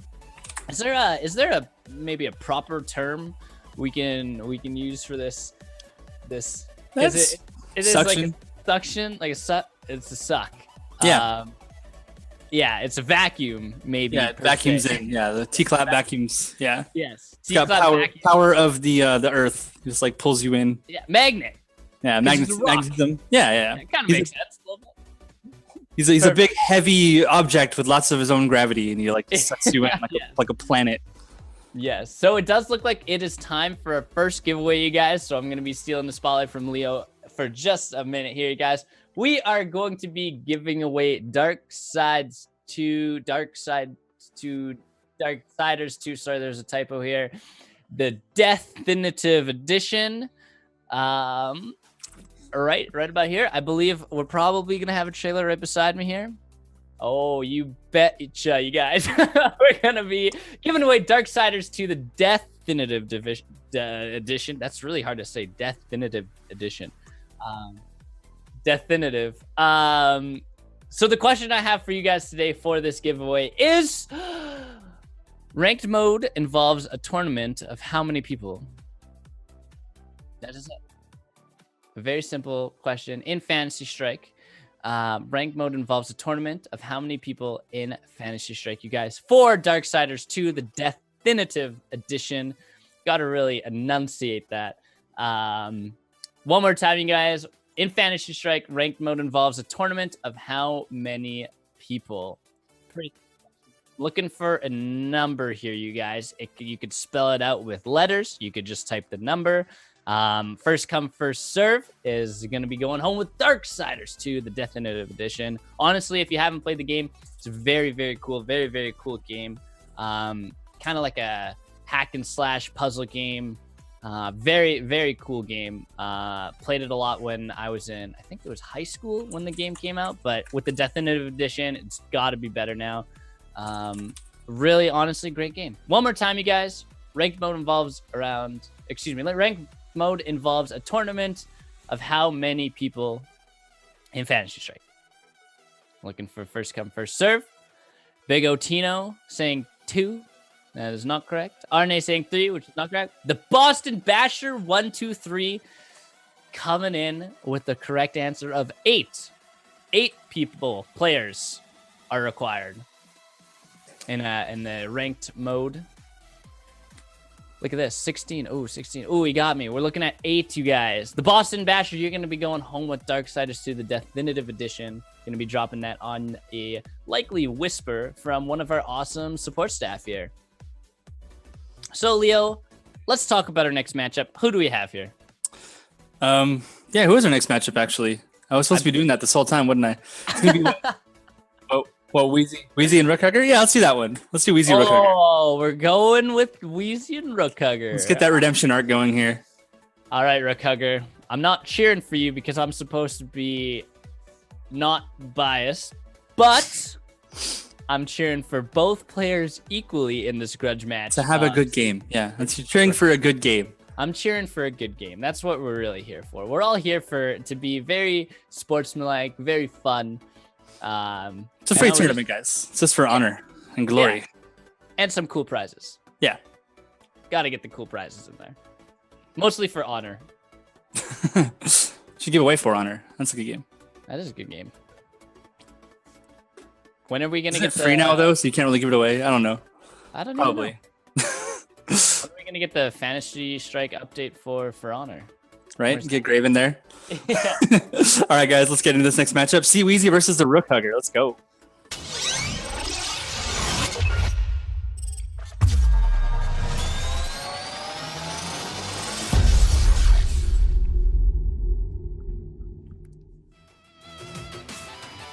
Actually, you know what? If I played Fantasy Strike for Honor, I'd probably play Valerie. I mean, that kind of works, right? She can use that. Yeah. She can, like, block. She blocks with it. She holds it up and like blocks. It's great. Not really too sure what's going on here with this match pick. I do believe that is on purpose, but if it's not, somebody's controller is dying. All right, so we're gonna get the first picks: Grave, Geiger, Jaina. Yeah, it's going. He's going hard mode now. Ooh, I thought we were gonna see Jaina, but Rookhugger's got to play the Rookhugger. Yeah. He's got it. He's got it. I asked him, but I still haven't decided if he hugs Rooks or if he plays Rook and hugs other people. It's hard to tell. I was hoping we'd see a mirror match. Hopefully, we can get our first mirror match of the day going in this game here. Yeah, future timeline Geiger versus alternate past timeline Geiger. Fight. One of them knows who wins, the other one doesn't. We got Rook versus Grave here. The Rookhugger obviously getting his main to start, though. Look at how defensive these players are playing this game already. Yeah, Rook's just got to walk in. He's got to try and just push Grave to the corner. A little bit too much recovery on that. Oh, the slow fireball combo into the sword. Grave doing such a good that job. I didn't even know existed until Weezy did it to me. That slow fireball is so good. Going with the perfect, and see, this is what you were talking about earlier. You know, Rook is having a little bit of trouble going against. It's not even a zoner really. Landslide. Yeah, I mean, Graves is a zoner. He hybrid. classifies. Yeah, he's kind of like the all-around dude, but if all Grave had to do was throw fireballs at you all day, he would. That's like that's really what it means. Like honestly, that's what zoner kind of means. It's like every character has like a level 0 game plan that they want to do. Like if you let Guile in Street Fighter just throw sonic booms at you 100% of the time, that's what he'd like to do. So that's like the layer 1. Once you start playing around him doing that, okay, now he has to do something different. He has to flash kick, you know, your jumping attempt or whatever. So you create like a dynamic gameplay Round 3. when This you must have be, good option that has counters to it. Oh no. No, this must be really frustrating for the Rook Hugger here. You know, getting zoned out, having to, you know, Barely missed those vines. this would be. Did Grave get hit last game? He did. Okay, I was gonna say that. Ooh. There you go. Finally gets in. close. Is he gonna be hold it? Oh, just the last. Oh, nah. It's the perfect spacing on that. Like Rook Hugger he's probably used to landing that. Like somebody throws wind and he like jumps through it and hits with the vines to catch the fireball attempt. But Wheezy's spacing it out so well that it's not working. So I think like he keeps on trying it because he knows it works. It's just the spacing is so good from Wheezy there. I think it's a little bit difficult to land those thunderclaps on somebody who is not going to be in the air a lot. When you have someone spamming fireball and not moving, it doesn't suck in too much. Yeah, but the idea being that it does suck them in somewhat, and it claps the fireball if you do it right. Oh, goodness, look at this. Oh! Jaina here. Oh, these arrows. Yeah, that 4-day hitbox so good. Geiger, though, showing us some of his more fancy abilities there. Time spiral. Time spiral. Time spiral. So he's got to weave in those basic time spirals now. Stop here for some chip. Time spiral. This matchup's interesting because time stop is a Clockwork. good deterrent to Jaina spamming fireballs. Oh no. Oh no. Oh no, for sure. Oh no. Yeah, cinematic's gonna eat the duration of that the cycler evolution there. Drop gear. Time The spiral. power of Jaina, you know, spam arrows. You have a bow and arrow for a reason. Use it. Yeah. I feel like Wheezy's Jaina is probably his strongest character. There's a, you know, a thing about players like this might be a punish. I think he's got it. Go for the throw. Yeah, I got it. Yeah, there you go. So like, if you play a character that has a reversal and you're not very good at reading your opponent, it just gets you into more trouble than it actually helps you a lot of the time. Like for real though, like it's such a good tool that you know you want to use it forever. But if they bait you a lot, they give you enough rope to hang yourself with, right? But Wheezy's like he plays the 3 characters that have good reversals because he's very, very, very smart about when to use them. He's even told me in other fighting games, like he said, my execution is not good, but I know what you're gonna do, so I beat you. And that's like this is his perfect game for him, and that's why he likes Fantasy Strike so much.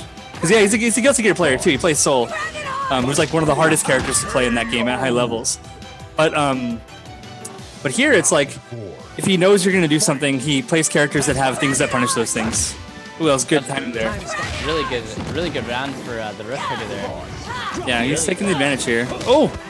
Oh, getting in close. And that's the thing, you Yeah, know. baits the reversal and gets the 2 damage. I don't know if he really needed to use that super, but he just wanted to make sure. Kind of wants to kind of catch up here on the health department here. Geiger does have his. Yeah, trying to bait flash gears. Oh, it was a perfect dive kick. Just a moment. Oh wow, using it to get away here, I believe is the. Yep. Strat. Ooh, trying to get in there with that. Time spiral. Time spiral. Time spiral. Yes, forever. Yeah, he just wants to build his own meter. Going into this now, round 5, 2-2, the Rook Hugger versus Easy. Oh, good 2 HP lead at the moment. Drop gear. Time spiral. Great ability here. Yeah. See, he just knows you're gonna complete your pressure chain because it's too juicy not to. Just a moment. Got him. That's gonna be the game. I think. Let's see. That should be good. Yeah. Nice. Good work, Rook Hugger. Taking this 1-1 right now here. Although losing your main, showing us that you aren't just a Rook player. He says he is, but we'll see. No, I consider Jaina one of his strongest characters, but I mean the Geiger versus Jaina matchup is good because you do have the time stop. It's not like advantage, but it's not. It's just not. It's a fine matchup. Let's see if Rook Hugger's grave is as solid as Wheezy's. Wheezy's grave is just so good. Nasty, so nasty. But the thing is, like when you are so good, you kind of understand the counter. Yeah. Kind of understand what the Good parry. Gotta love those airs, dude. Oh man, it is so cool. You would have got the punish if he'd empty jump that. Oh, look at that back. Oh, going for the cross up.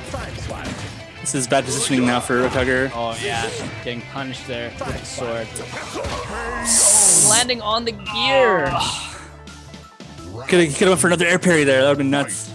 Get 2 in 1 game. Oh my gosh. 2 in 1 round, yeah. Kill someone with 3 air parries. That'd be legit. Oh no. Ooh. It kind of looks We like actually had we had an online tournament way back before working with you guys, where the final match, I think a grave Yomi countered somebody 3 times in a row. Just like walked up Yomi counter, walked up Yomi counter, walked up Yomi counter, and that was the end of the tournament. Maybe? Nah, a little bit too far. punish. Now the gear. That's it. Yeah, this pressure chain just gotta go until it's over. But push buttons, you get nailed. It's a very, very slow Geiger gameplay here. Not being like overtly aggressive, using those gears, getting those grabs off. And now we're seeing some really hard pressure from Wheezy. Been playing kind of distant most of the game, and then now finally starting to get in there. Oh no. Gonna be able to capitalize on this here with Grave in the corner as well. Yeah. Just looking for that chip damage to take him 0-3. You win. All right, so obviously the Rook Hugger's Grave, maybe not so strong, but getting Rook back in the mix here. This is going to be tough here. What are we going to see? Rook versus Jaina. All right, so you were saying, see, Wheezy is very, very strong on Jaina. Rook Hugger, obviously. Yeah, and this is a matchup that all Rook players have to know more than any other matchup, right?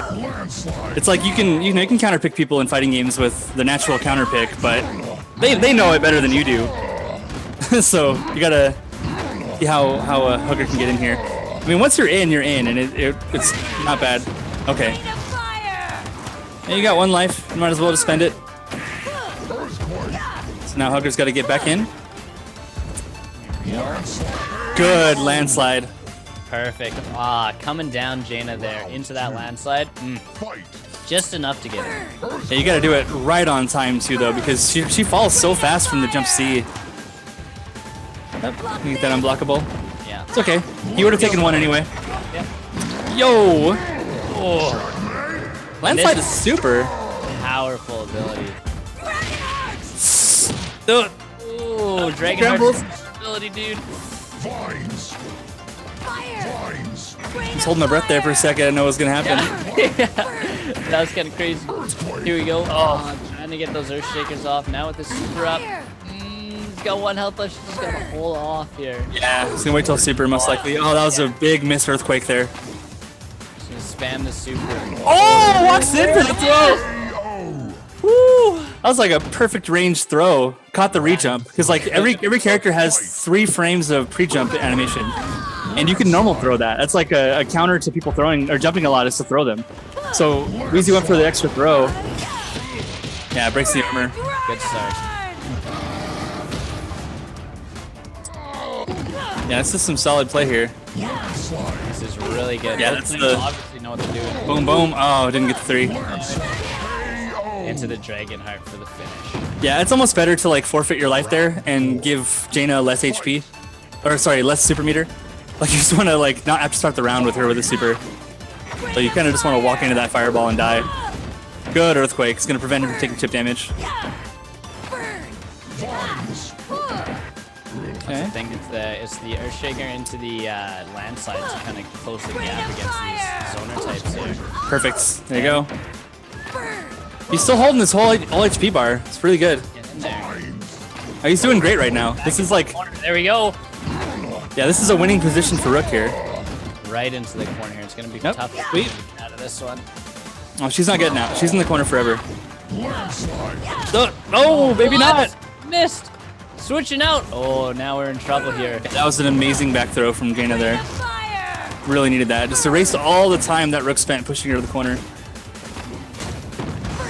Now time's gonna run out. You can just like cheese this out. Yeah. Oh, taking this 2-2.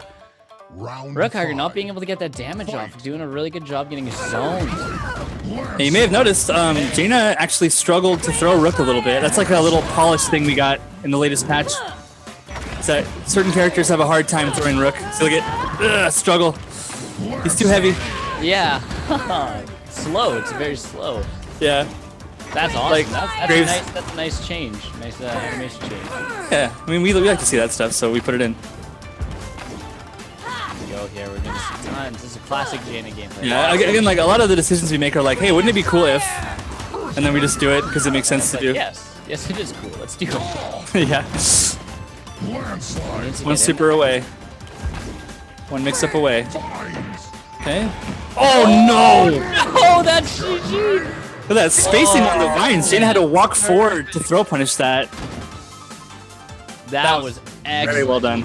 Yeah, super well played. Rookhugger, man, I can feel his heart rate, you know.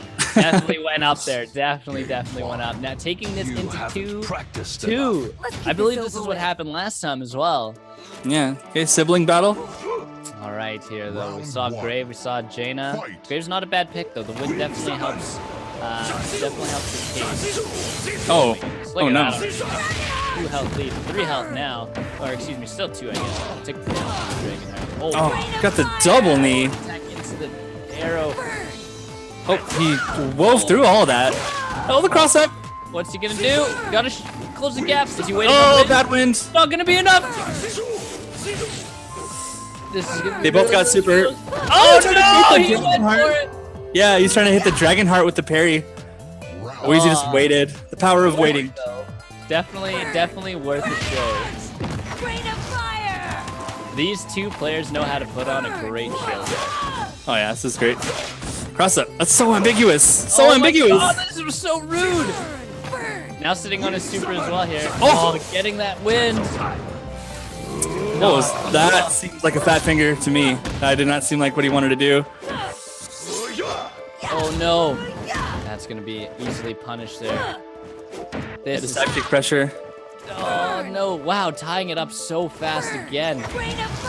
Wind is up though. Very good wind there. There it is. Come on, get that chip. Not gonna be enough. The arrow spam. See if Jaina weaves in a hold fireball. No, she's building meter. He's got wind up Time again for though. wind though. Oh yeah, he couldn't win there. Oh, his chip damage. Oh, Dragonheart. Oh my God, Yeah. get the damage off. But oh, Yeah, excuse that me. meaty fireball was gonna kill him, so he had to do something. Oh, that was intense. That was a very intense round. Again, taking it with 1 health. Nope, it's the dragon heart to the air super. This is what Jaina wants to do. Charging him fireball, unblockable. Pushing Gabe to the corner. Oh no! Oh, he missed the punish. Oh, Oh, that could have been the one more. round. Is he gonna get it? And gonna throw. What a good play. Good bait, man. Oh, Yeah. excellent Round work. 4. Going for those 2 cross-ups into the bait and then throw. Oh my goodness. Big risk. That is a call out. Air super. Into the charge. No. Just take the one. Oh, Looking for the chip. oh, Get it. didn't get it. Oh, does get it though, just right barely in the end there. Yeah, he's got an empty jump to keep his hurt box low, so he doesn't get hit by a. Kicks. Hey, Dragonheart. Deep? No! He knew. It's like he knew. Oh my goodness. I'm pretty sure he knew you couldn't Dragonheart that. See Wheezy taking it 3-1 in that last game, taking the overall team battle going 3-2. Oh, these players know how to put on a show, and you can tell that these guys came out to perform today. Honestly, what an excellent match. lot of action, tons going on there. Can't even believe that. That was a spectacle to watch. Truly. Mm-hmm. All right, what do you have for us today, Leo? What is our next matchup after such a riveting game? I think it's going to be Daniel-san versus Neb, the other side of winners. Ooh, we have Daniel-san against Neb. Ooh, that's gonna be a good one too. I'm a little bit shook from that last game though. Yeah, that was really good. Honest. I didn't expect the Jaina to be to be the last character that Wheezy had to play. He dropped 2 rounds as Jaina. It was crazy. That was so much excitement. Maybe it is his weakest of the 3, like at a very tiny margin, but yeah. I see Weezy in chat right now talking about how he was a little bit nervous. We could say a little bit. I exclaimed a bad word very loudly. Yeah. That was incredible. Had that Dragonheart hit though from Grave there, that could have been the game too. That would have brought it to 2-2. Yeah, I think it would have been. Oh yeah, the fact that he even blocked the vines. Yeah, he basically just kept on blocking vines and getting punished, trying to punish after he already made the mistake, and then he got destroyed. So he was just very upset about that. I can see that. It's a mistake he doesn't make very often. But let's get into this next game. It's going to be Neb versus Daniel-san.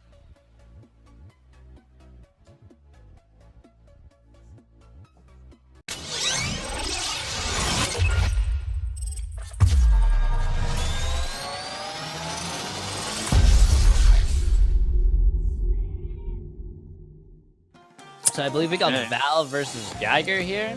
Neb's on Val, Daniel-san's on Geiger. Is it weird that I'm like really into the fact that we're calling him Daniel-san? I mean, you coined it. It's all good.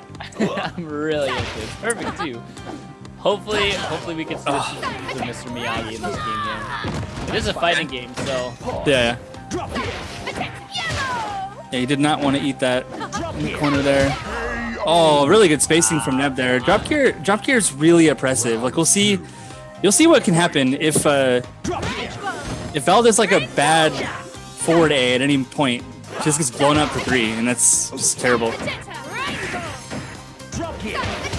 Yeah, he's just walking back and waiting for it. Perfect.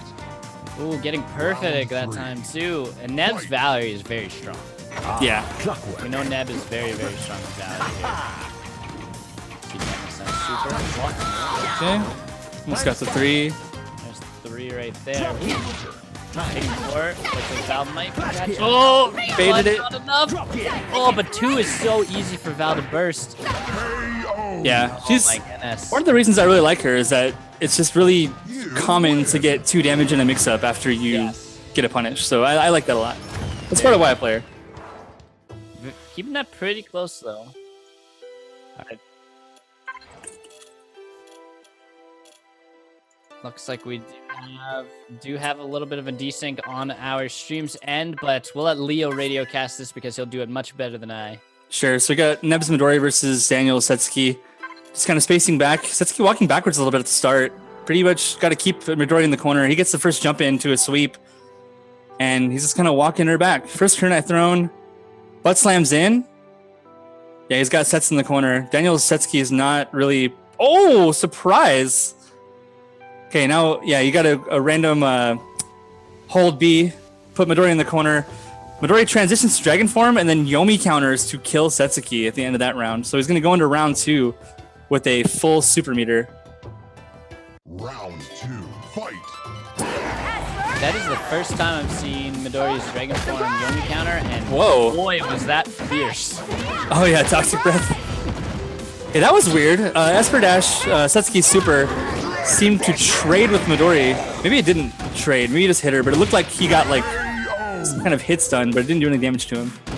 Setsuki started that match so quickly, doing tons of damage. The Midori. So is there any punish?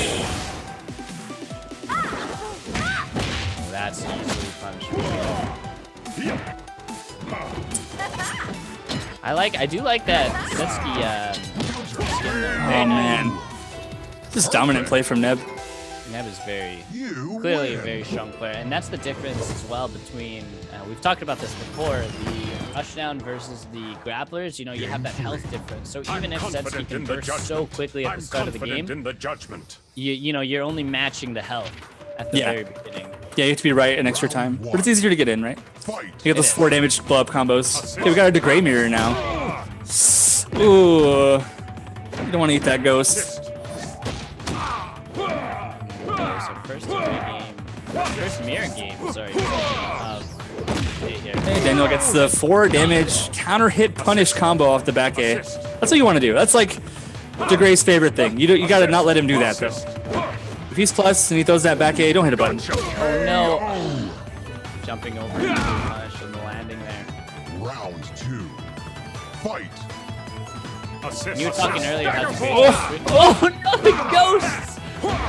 Assist. Oh, he missed his confirm. Oh, there it is. Gotcha. I love Degray's Jump to throw. Gotcha. Empty jump throw. Third time? No, we're not gonna let him do it a third time. That's okay though. You're. Oh my goodness, with the counter! Yeah, you can't meet Degray like that. That's too easy. Oh my goodness. Yeah, you got a little bit of a buff to that animation, so you can kind of see the move. Like the other parry moves have that as well, and his just didn't for some reason. So, put it in there. So fancy. Here we go. Look at these guys just wailing on each other with the Alright, man. ghost. Like Degray's such a powerful hitting character. Yeah, man, just wants to punch you in the face. That's how he wins. All his moves are so meaningful, so strong. Yeah. No fireballs, no paintbrushes or swords. Just punch you. That's how he works. Yeah, he's always in. Oh no, the grab again. Look at these It's a guys boxing match. at each other. This is incredible. I love this. Oh, goes for the parry, just to put him up himself. Oh, the ghost again. Oh no! Oh no! Oh man! Oh, that was so. Oh man, Justice Kicks would have done it, but he went for like a safer move. How Right. exciting was that? Degray versus Degray. So we're gonna get to our winners. Yeah, winners finals match now with Weezy versus Neb. We'll just keep that rolling, and then we'll get to losers bracket matches after this to see who's gonna face the winner into grand the finals. Yeah. Grand finals. Whew. How exciting! I am. Whew, I'm a little bit warm. Yeah, that was a great match. I like the gray mirrors. It's just like two gentlemen dueling each other without pistols, right? It's just super funny. Extremely. That was extreme fisticuffs. Yeah. Amazing. So so this is the Weezy versus Neb. This was the grand final match last month. This was also the semifinal match last month as well. These guys have played each other, I'm sure, several times. Like you were saying, NA champion versus EU champion. This is gonna be another really excellent game. Wonder if we're gonna see alum. You know, I'm just throwing it out there. I'm not trying to like enforce anything, you guys, but like if alum comes out, I might be a little bit happy. But we know they're going to be playing their mains. We're going to see a Grave for sure because we know Weezy's Grave is so strong. Going to see likely a Jaina. Obviously on Neb we're going to see a Valerie. It's just all those really strong character picks. But I guess on that note, you guys, it looks like these guys are both ready to be jumping into the game. So let's fire it up right now for you. Neb versus Weezy.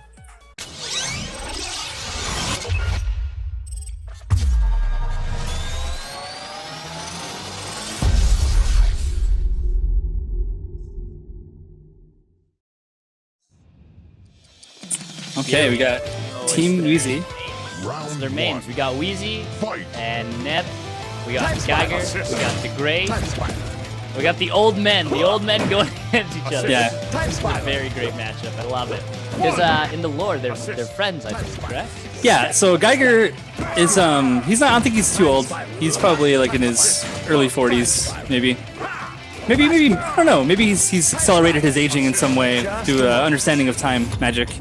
But Degray is very old. Degray is like over 100 years old. I think because he's being kept alive by a mysterious benefactor, Persephone the Nox Oracle. You can see that in his story mode. That he once fought a man named King Moricon, and he lost. He was supposed to bring peace to the land, and the tyrant Moricon defeated him. But Persephone said, "You know what?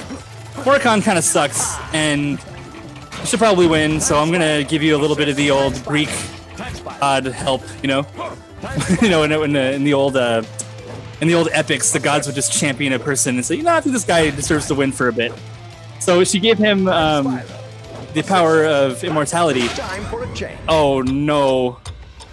The clock even stops during that. Clock stops at 1 second, and then he gets the Yomi counter for the win. Excellent. Fancy play. Yeah, and gives him the ghost companions who oversee him and make sure that he's not, using his immortality by just, watching Netflix and chilling on Reddit. So he's got to go out there and do good work. Making sure he's not being a millennial. Yeah, exactly. Perfect. So there's. Immortal, is he a millennial? I guess it depends on when he was born. I think he was. Yeah, he's pretty old. But yeah, there's a character in our expansion content for other games named Quince, who is like he's like the leader of the region, and he's this corrupt politician guy. So that's DeGray's next target. You'll see his picture hanging up in the library of his stage, and he's also in Valerie's story. Just a moment. So check those out. The story mode's pretty sweet. Like, just play arcade mode. You see some sweet story sequences with full voice animations and some characters, or some voice acting and some animations within that 2D art. It's pretty great. So Geiger playing on the back end of this match here. Good, great. Being able to hold on, but oh no! Oh, drop here. Had the parry attempt there. This is slow. Oh, the grab! We're gonna see the super now. Here we go. This could be it. This is the game changer. Drops right on him. It's gonna go off. Oh my goodness. C-Weezy getting the first win in this team battle here with his Geiger.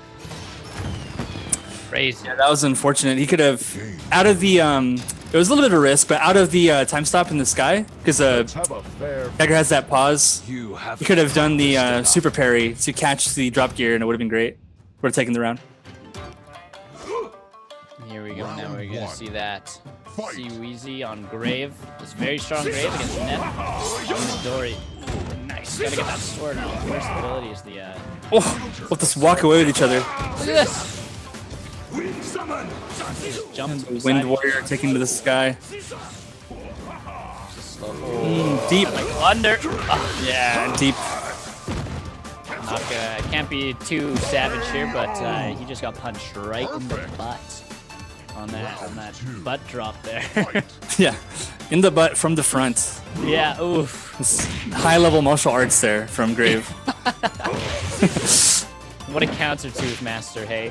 Yeah. Getting those Naruto techniques. The 1,000 years of pain. #1 classic. All right, so that's good spacing. Going 1-1 here.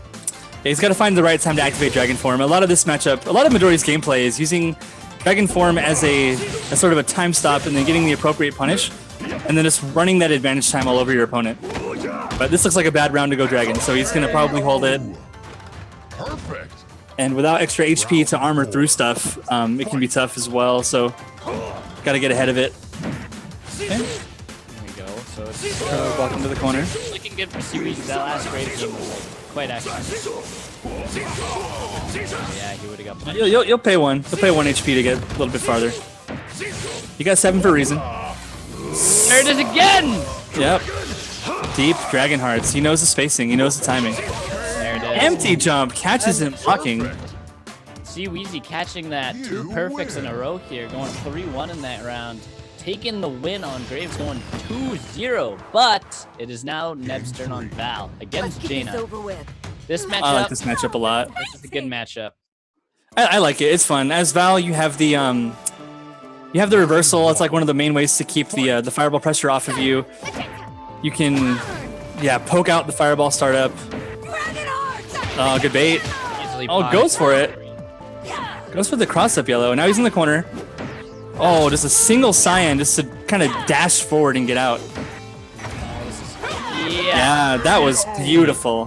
Had to use it. Had to take it. Definitely worth catching the win on that one. Yeah, see, Weezy there, like, he's trying to bait the chromatic orb because he can just uppercut through it. So Neb just had the really, really, really good time. Oh, Such a good Cyan. He's just using it to dash out and escape the dive kick pressure. 1, 2, 3. Ah, dude. The drop kick into knee arrow is so powerful. Yeah.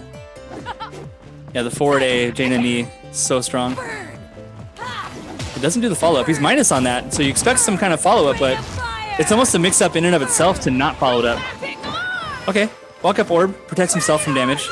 Yeah, definitely still worth it. Yeah, base the uppercut. Good zip.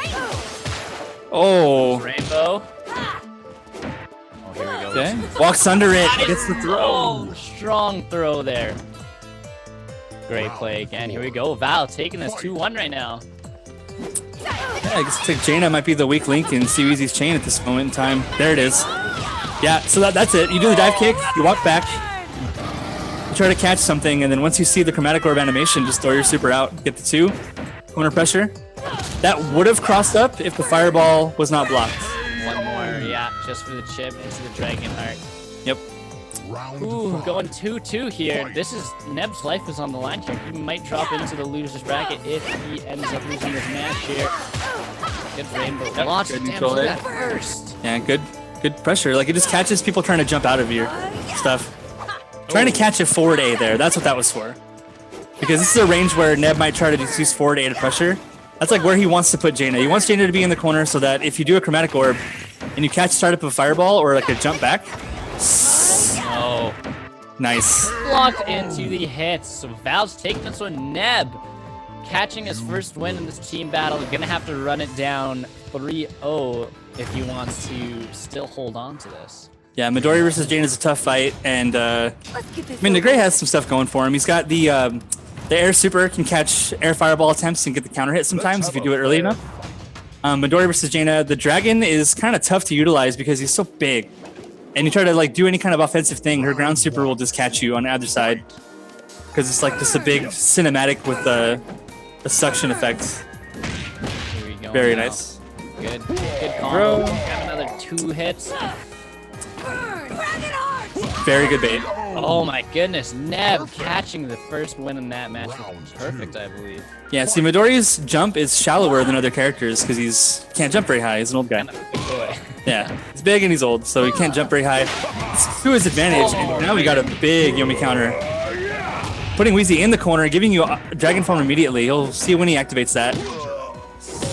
Go for the parry, good. Oh my goodness. It's in that yellow grabby state.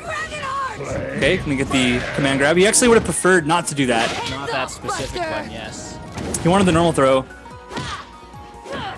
And can he get the parry? Yeah, cross up parry. This is a risk now. Yeah, that was a blunder. Ah, just grabbing the chip damage with that. Even the forward A would have worked. It's anything but the command grab, because the command grab only does 1 damage. So he just needed a 2 damage punish. So that was a mistake. He could have been up 2-0 in this. Oh, super deep. This again. There's the normal grab. Oh!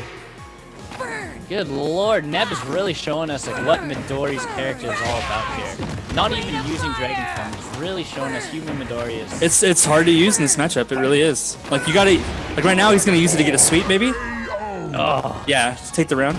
look at the range on that sweep. Ooh. But now he's gonna play safe though. It's really tough.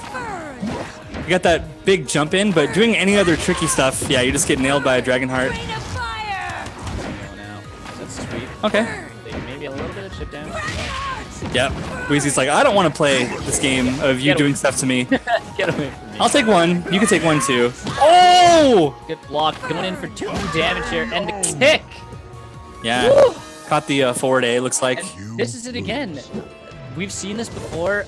See Wheezy, you know, getting those 2 wins, doing great with Geiger, doing great with Grave.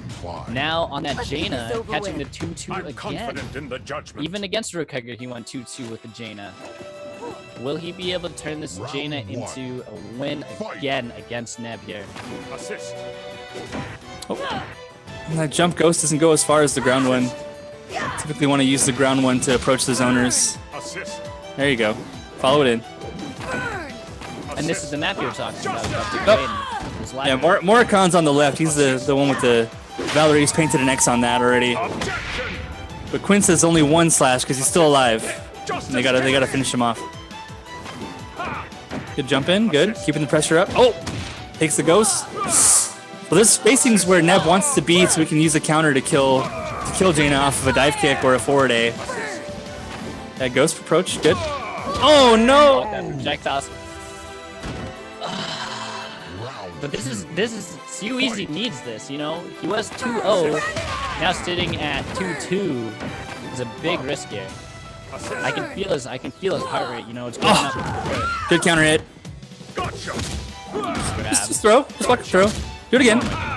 One more time. Nope. Oh no. Oh no, for sure. Oh no. Wow. Seemed like a fat finger. I guess maybe he was trying to catch a meaty button of some kind, but didn't look like there was going to be anything out of Neb.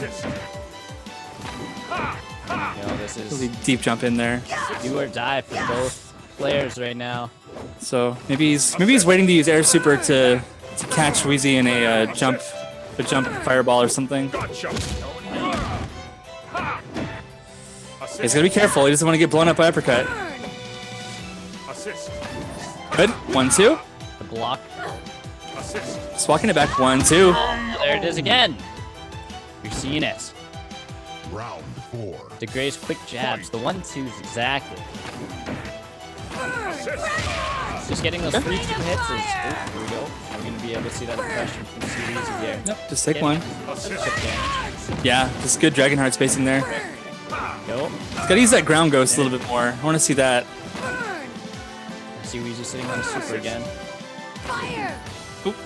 Delayed arrow. Oh! Scrambles. Trading sides. It's a big risk. Ah! All we need is there. It is. We should be able to see this. Ghost. Nah, Ghost will hold it. Ghost blocks it though. Blocks 2 of them. Yeah. Is Ghost possible to block the unblocked? Yeah. It is perfect. It'll always work. Oh, it baits it again! Risk! Oh my goodness, Neb is going to be catching this, moving on to the grand finals, and see Wheezy is going to be dropping down today into the losers bracket here. It's like a little bit of a redemption arc here. The Jaina is not working. Wow. What an exceptional match that was. Going in 2-0 for Wheezy, and then coming out 2-3. I can't believe that. Neb going and taking it home there. Gonna be bumping himself into the winners grand final. We're gonna be moving on to some of the later game loser bracket for you guys. Yep. I can't. I'm a little bit shook. I'm a little bit shook. Yeah, that's wow. That was super close. Super close. I think Jaina has been like terrorizing everybody. Like Wheezy's been like really strong all tournament. Like I don't remember the last time his Jaina has lost a game. But it looks like maybe just enough time has passed to where people are starting to figure out Jaina's garbage, so to speak. She has all this really great stuff, and so you just gotta get her to uppercut. You know, get her to do it, and that's how he's been taking those rounds against her. Is baiting the reversal. So very good. Genuinely impressed. That was Neb, you know, and it was so close right at the end. It was one health on both players going into that. I believe the Dragonheart risk to try and knock down the DeGray, but not being enough, and going in for a counter. Yeah, and then those 2 throws too. I mean, like it's so risky against DeGray because if you just try to Yomi counter him, you just like 1-2, take 2, and you just die from that 1-2 ghost, and now you're blocking a lot and you don't like it.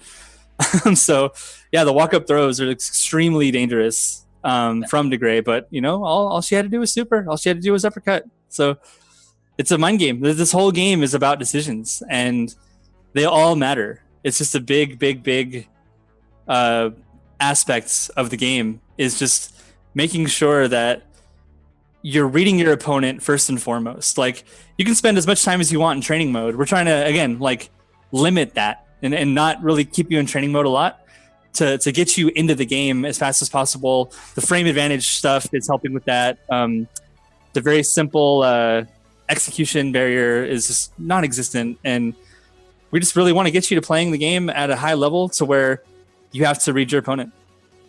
So it looks like we're going to be taking a short 2-minute break for everybody. Go use the washroom, go grab a drink, maybe a snack, a bowl of popcorn. I do believe we are going to be taking a short 2-minute break, you guys. So we'll be right back in just 2 minutes here. And after that, we'll be watching Forever King versus Omniraptor in the loser side. Both strong players. I'd love to see who wins that one. Stay tuned, guys.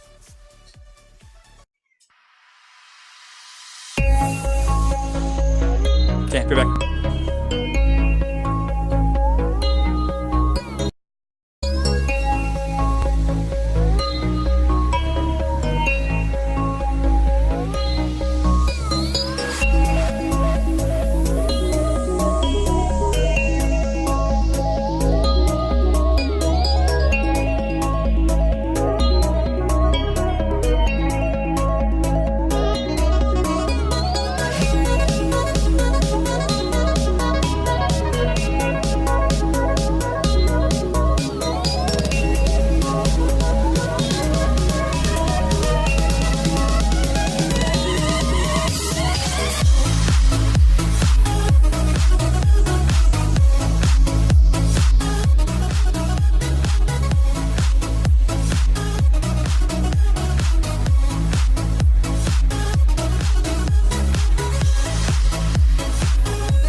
Perfect. Welcome back, everybody, to our E4i tournament on Fantasy Strike presented by the OP Noobs. We have, again, myself, Attila, or Lachesiru, and my good friend Leo, who I believe is underneath me today.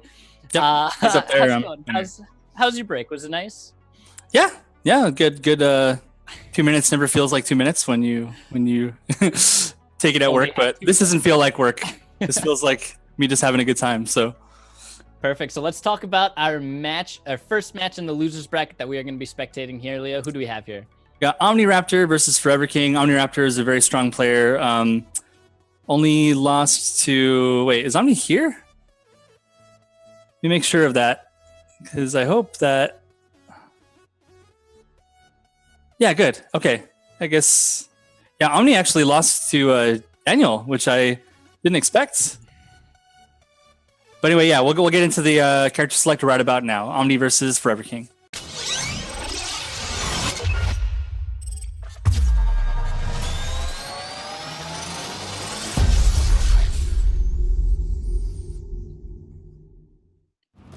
All right, so we do have some What pretty have been awesome crashed? picks here. We got This will Setsuki, be great Gray, fun. Midori.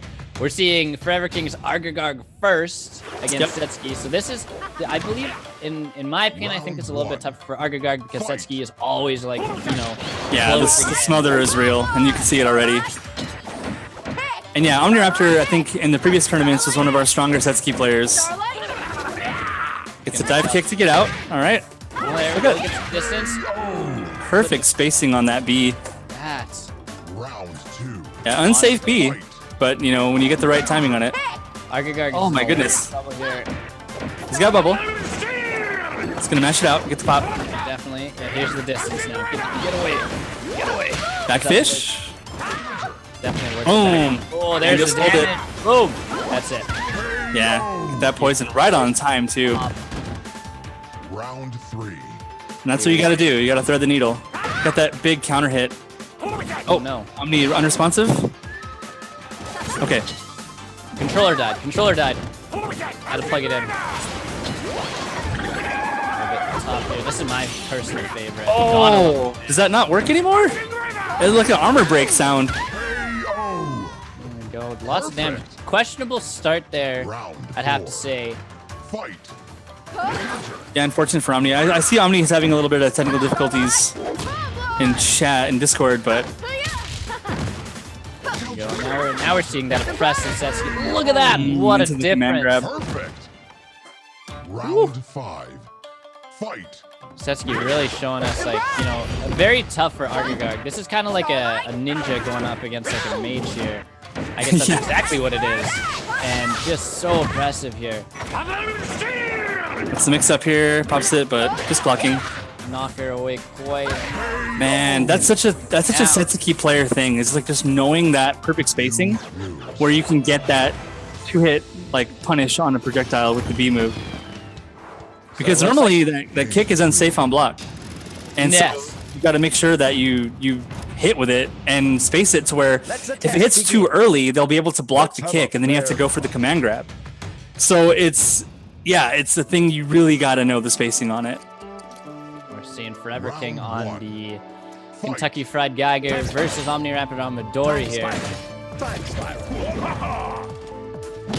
This is good. I like this matchup. It's going to be a little bit tough for Forever King because we know Forever King has had a little bit of trouble today. But getting that little bit of poke, it looks like Very nice. OmniRaptor isn't as comfortable on Midori as he is, per se, on Setsuki. Ooh, going in for Oh. that, closing in the ring. Yeah, bait the reversal. Take him out. Yeah, this matchup's good for Geiger until Midori goes Dragon. And he's just got to really know what to do. I'll miss the punish there. You're to stick out a finger. Time spiral. Time spiral. Gotta love that. Go for the poke. Yep. Oh no! Trouble though. This one hurts. He's going to deactivate. You got to punish the deactivation. There you go. Dude, hit on it though. There's the grab at least. Good, good. Corner, here we go. Up here Yeah. into a nice little punch. Yeah, neutral A. Just going for a little pressure chain there. Yeah. Fight. Doesn't need to be too grab much on when he's Time in the spiral. corner. Nah. Time spiral. You want to kill him fast though. Oh, the slow move to catch the parry. Yeah.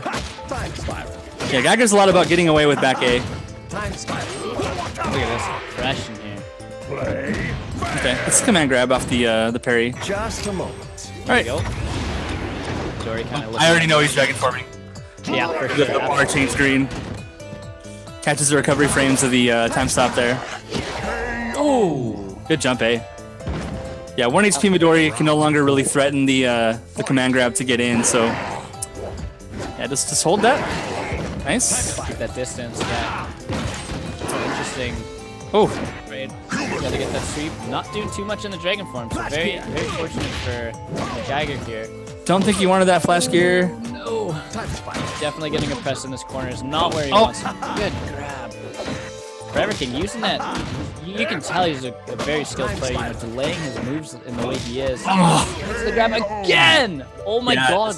Mix-up city right there. Just trying to Win. catch him blocking. You know, because you're so plus when you do that back A. You can see the blue flash comes off of the kick. That you have a lot of options. You can do a time spiral. You can do a neutral A. You can go for the throw. And when you're a world-class fighting game player, like those are just the things you do against everybody in every game. Just try to catch them doing something and then punish that. And this game is just all about that as like the crux of how to win is just baked into it. Oh, gets the corner juggle too. Great versus Rook here. There's the command grab. I'm gonna do that classic 2 damage. Yeah, before the ghost. Normal throw. And what's the next one? Sweep. And Not gonna do it. sweep. Oh my goodness! Putting him into the corner, hitting those 2 grabs. Yeah, the sweep is so good because it's plus on block and it gets a knockdown and resets the same situation. What you may not know is that Tyrant Crusher breaks armor, so you can't just stand still and just like, oh, I'm just gonna command grab every time he comes up. Did not do the second kick there. Yeah, DeGray can do 2 kicks to prevent himself from getting wrecked by Rook's command grab there. The armor, yeah. Looking for those command grabs, getting put in the corner here, going for the tons of damage. Went for the win there. Oh, No, the vines. Very good pressure though from DeGray. Fight. yeah, the ghost is really hard to deal with. The one thing that led to Forever King winning that first round was just the fact that he command grabbed through a ghost. A lot of trouble here now. Oh, Daggerfall. That's the one that loses to the command grab. What we got next? Yeah, a little bit of throw invincibility at the start of that. Footwork, yes, definitely. Round 4. Backing up and closing in again. Great play. All right, so it's currently 2-1 for DeGray on this Rook. Or sorry, Omni Wrapper on DeGray. Kick. Earthshaker. Landslide. Who plays a landslide? Oh! One more. What's he got? What's it gonna be? 4-day? Yep. Could have parried that. Oh, yeah. See, Ghosts halting the approach. Wow. The air vines. Rook catching it that time. These fights have been like really one-sided here. It goes one way or the other right now. Yeah. 1-2. Big kick. Oh, gotta get those big kicks there. Nice, good finds. Here we go. Oh, into the clap. He's gonna fish for a Tyrant Crusher at this point. Here we go. Both players sitting on their supers. Minus. Oh no! No, missed the command grab. Oh, he's got a big advantage though. He's 1. Yeah, just any little thing he will do. Can that reach? Oh no! On his way back in, he takes a foot to the face. Yeah, he was trying to start up a Justice Kicks there just to be invincible, but didn't work out. No. So going to Argagarg is the last character that Forever King's gonna win with. We got DeGray, Let's have a Midori fair- here. So we got Midori. Midori against Argagarg. So I believe this is a little bit more challenging for Midori. Although he does have a fair bit of gap closing abilities. So if he's in to get close, Argagarg is going to be in some trouble. Yep. He's gotta watch out for the neutral A. Neutral A is very good. Back A is very good. Midori has the parry, which is really difficult to use, but Oh my god, look at the double poison. you're just poisoning him out. Look at this. Oh my goodness. Just whoa. Perfect. Argagarg Yeah. showing us what is up. Perfecting the Midori. Tons of poison going out. Not being able to close in that gap. Already. Just gives it to him. And Oh see, my the god, poison- another one. The Oh thing my about poison is that it doesn't have a hitbox, so you can just walk through it. So like a start of round poison is like a call out saying, hey, you're not going to do anything. I'm just going to hit you with this because you're just going to stand still. Now we got a dragon and the poison's off. So there's a throw into another one. Nope. Oh, he's got a back A that. Oh no, resetting the dragon. Oh no. Yeah, full super meter for Omniraptor, so he's going to go into round 3 with the full dragon meter. Whoa. Just waste some time. Yeah. He's gonna trust that back A. Look at that! Get out of here! Oh! Pushing him away. Oh my goodness. Here comes the fishes. The anti-air. Bubble and Bubble, no, just pop it. Just hold it. Just hold it. Oh no! It's gonna be super tough. You gotta get him anti-air again. Look at that. Oh my god. read. Just slaps him. Round 4. Here we go. This is gonna be a close one. Not starting with poison this time though. Oh, well there it is. Lands on it. Such a good play. He's done that so many times already. Using no. the fish, throwing it in there. Oh, he could have got a forward A juggle off that. Missed 1 damage. We fully poisoned dragon here, so if he can hold that. Risky though. Oh man, he's got to believe in that back A. Takes the 4. Huge combo. All right, so this is do or die right now for Fight. Omni-Raptor. Yeah, Forever King just gotta trust his back A to be his reliable normal. Dragon. He's pretty good about landing those neutral A's too. It's like a That combo is so ferocious. get that back fish. That poison on. Oh, he's missing damage. He's gotta tighten up these strings. There's that anti-air again. Gonna get that last poison tick off because he's one more hit. Oh, he had it. And he's got this. Is that gonna be enough? He's gonna be able to chip this. He's got the poison now. He can't block anymore. He's gonna stall. Going into Dragon Form, closing the gap. Oh no. Dragon Buster. Oh, this is looking really bad for Argagard here. One more mix up. Getting punished. Back A. Hit one. There you go. Oh my goodness. Yeah, he finally caught it. Oh my goodness. Dang. Wow. So Forever King moving forward in the bracket and surviving That was to play crazy. another match. That was Omni-Raptor going down in losers. Wow. Forever King moving in against the Rook Hugger. Whew, that was crazy. What an amazing match, though. What an amazing match. That Midori, that Argagarg. I can't believe how close these games have been getting. That was just Yeah, overall that was awesome. far too much excitement. But I That do one's believe 5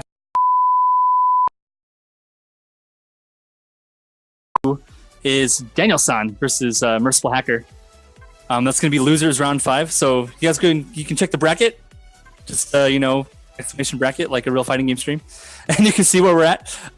So we're getting to the top 5 right now. Top 6. We're in top 6 at the moment. yes. Yeah.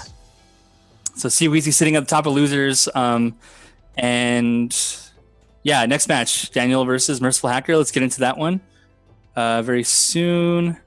Looks like we're just waiting on one of the players. Daniel-san, Merciful Hacker. We know they're very skilled players. We know Merciful Hacker is very good. I think, was Merciful the first game of the day that we saw?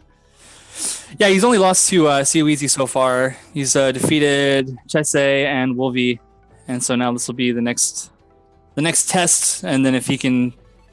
The winner of this is going to play the winner of Rook Hugger and Forever King. And Weezy is the final boss of losers at this point in time, which is not looking good for the folks in losers bracket today.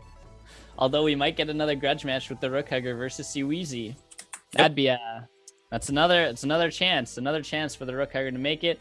Although he does have to work hard. You know, Forever King obviously a very skilled player, and Daniel-san and Merciful Hacker too, as well, to get through one of those players as well in the, I guess that would be the quarterfinals of the losers bracket. Yeah. Indeed. So we're just waiting for that game to get started. Whew. I think we got a couple more giveaways coming up today too, so stick around, guys. I think maybe even after this match, you might see another one. Yeah, who's to say? Who's to know? Yeah, who knows anything anyway? So I guess again, you guys, we do have Merciful Hacker here versus Daniel-san. Let's jump into that lobby right now, you guys.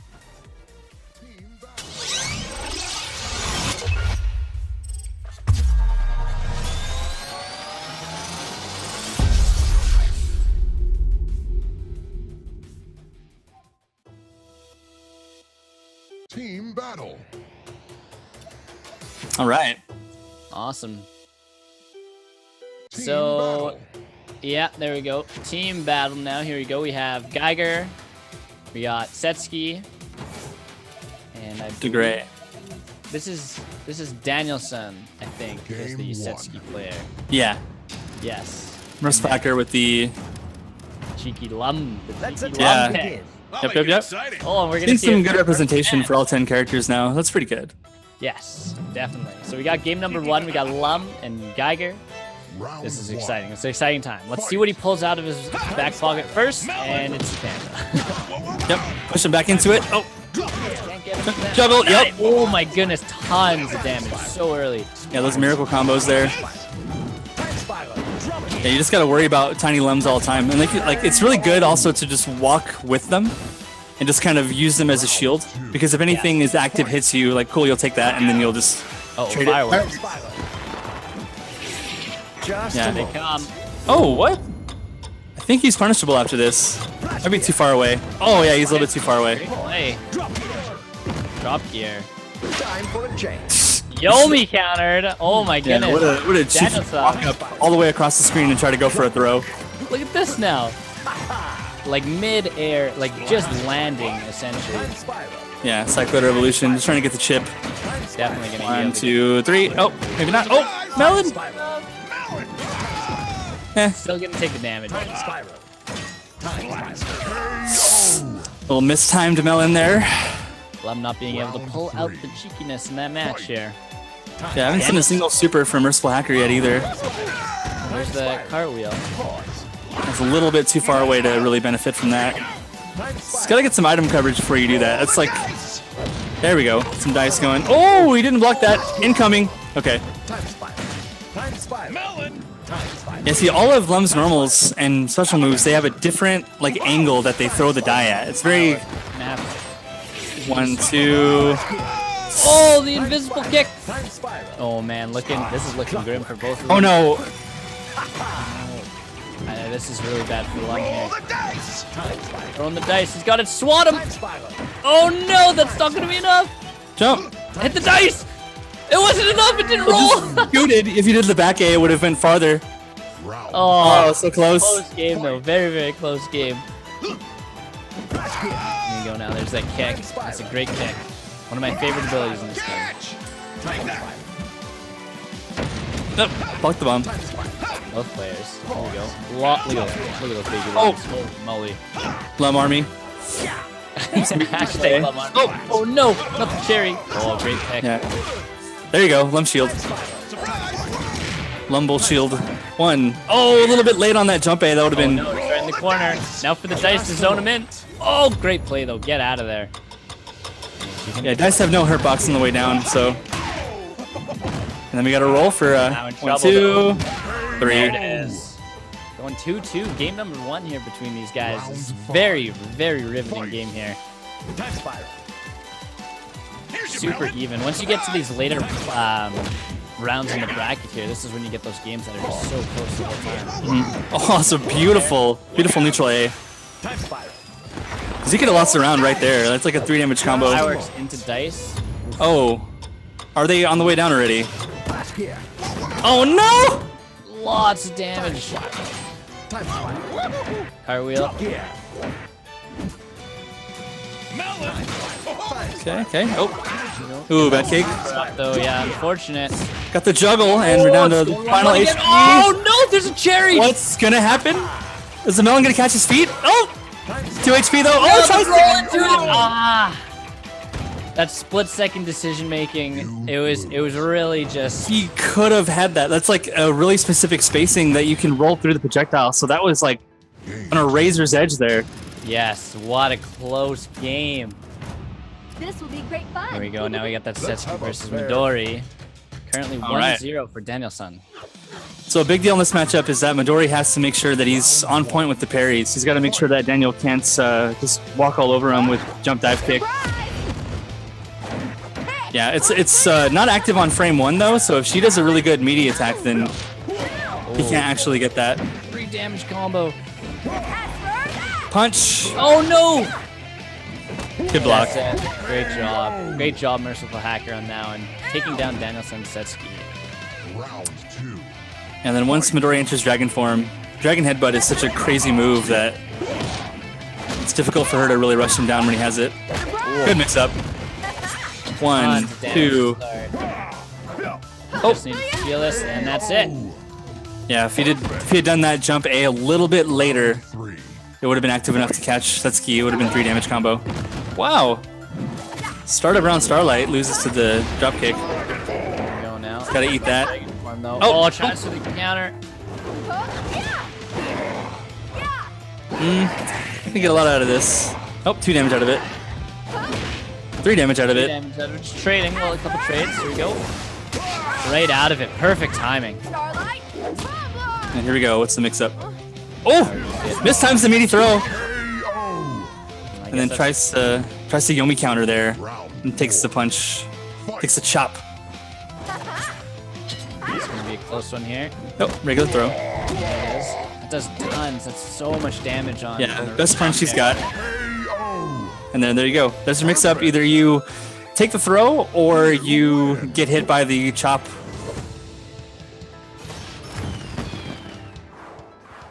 Honestly, great work.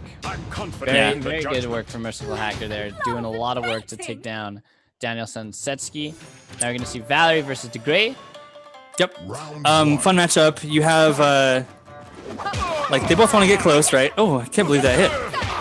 DeGray has a really hard time keeping pressure off, but he only has to be right like 2 times because the counter hits just murder her. Yes. Ghost is very good, and a lot of her offense, because all of her offense is strike based. Every single thing she does that hurts you loses to DeGray's counter. So if she's doing like a for that, I lied. Exactly one thing. Oh my goodness. Yep. Good meaty. Yeah. Merciful Hacker here. Great work on the Yomi though. So yeah, like DeGray's ground super is very good at dealing. Yep, right there would have been a good play. It's just you have to guess, and the fact that she has the retreat, she can just do a lot of offense and then back up. Oh my goodness. 4 hit combo 3? again. 3. That Yeah. hurts though. That's really, Valerie had a good start. That is gonna. Oh no! Into the grab. Oh, Merciful Hacker. Neutral jump throw. Empty jump throw rather. You win.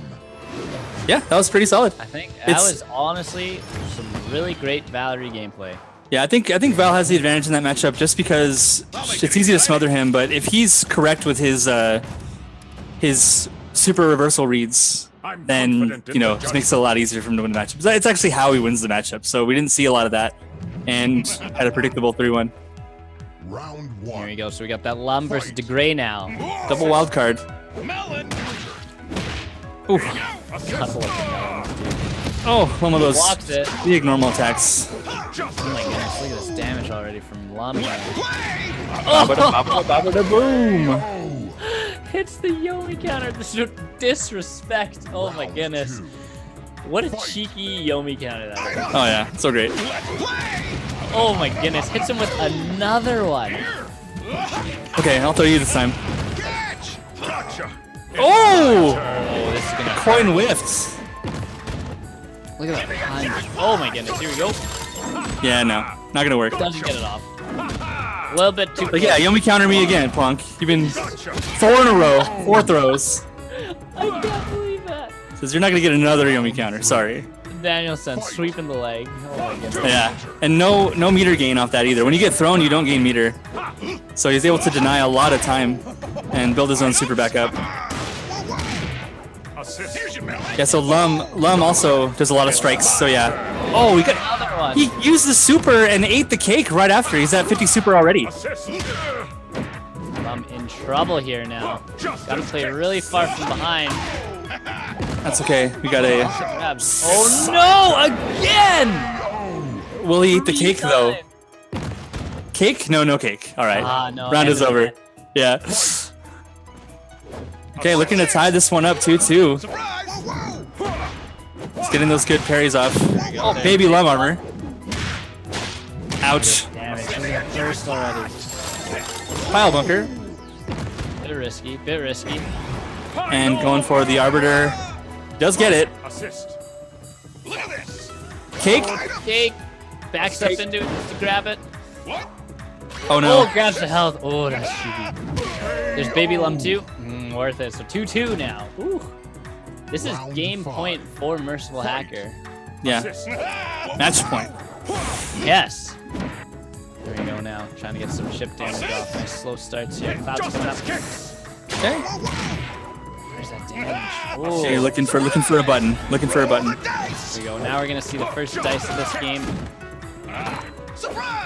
Babylon comes out again. Oh, blocking Babylon. Eh? Oh my God, rolling into that cake or the cherry too.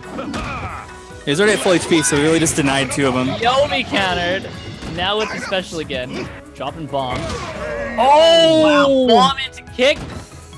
Woo. Yeah, DeGray went for the parry, but Bomb took him out of the parry animation as a projectile, and then he got the kick off afterwards. That was really well timed by Merciful Hacker there. So Fantastic. Daniel's son is outed, and Merciful Hacker is going to continue to the semifinals of our loser bracket, you guys. Our next game is going to be the Rook Hugger versus Forever King. Another really good matchup that I'm excited to see for sure. Holy moly. But before we do that, I think it's time to do another one of our fantastic giveaways. All right, so you guys are going to be competing again. First come, first serve in the chat. The game we're going to be giving away is Little Nightmares. Whew, I guess that's it. That's the name of the game. There's a lot of words after that. But the question is, name of the new stage that was released back in early September.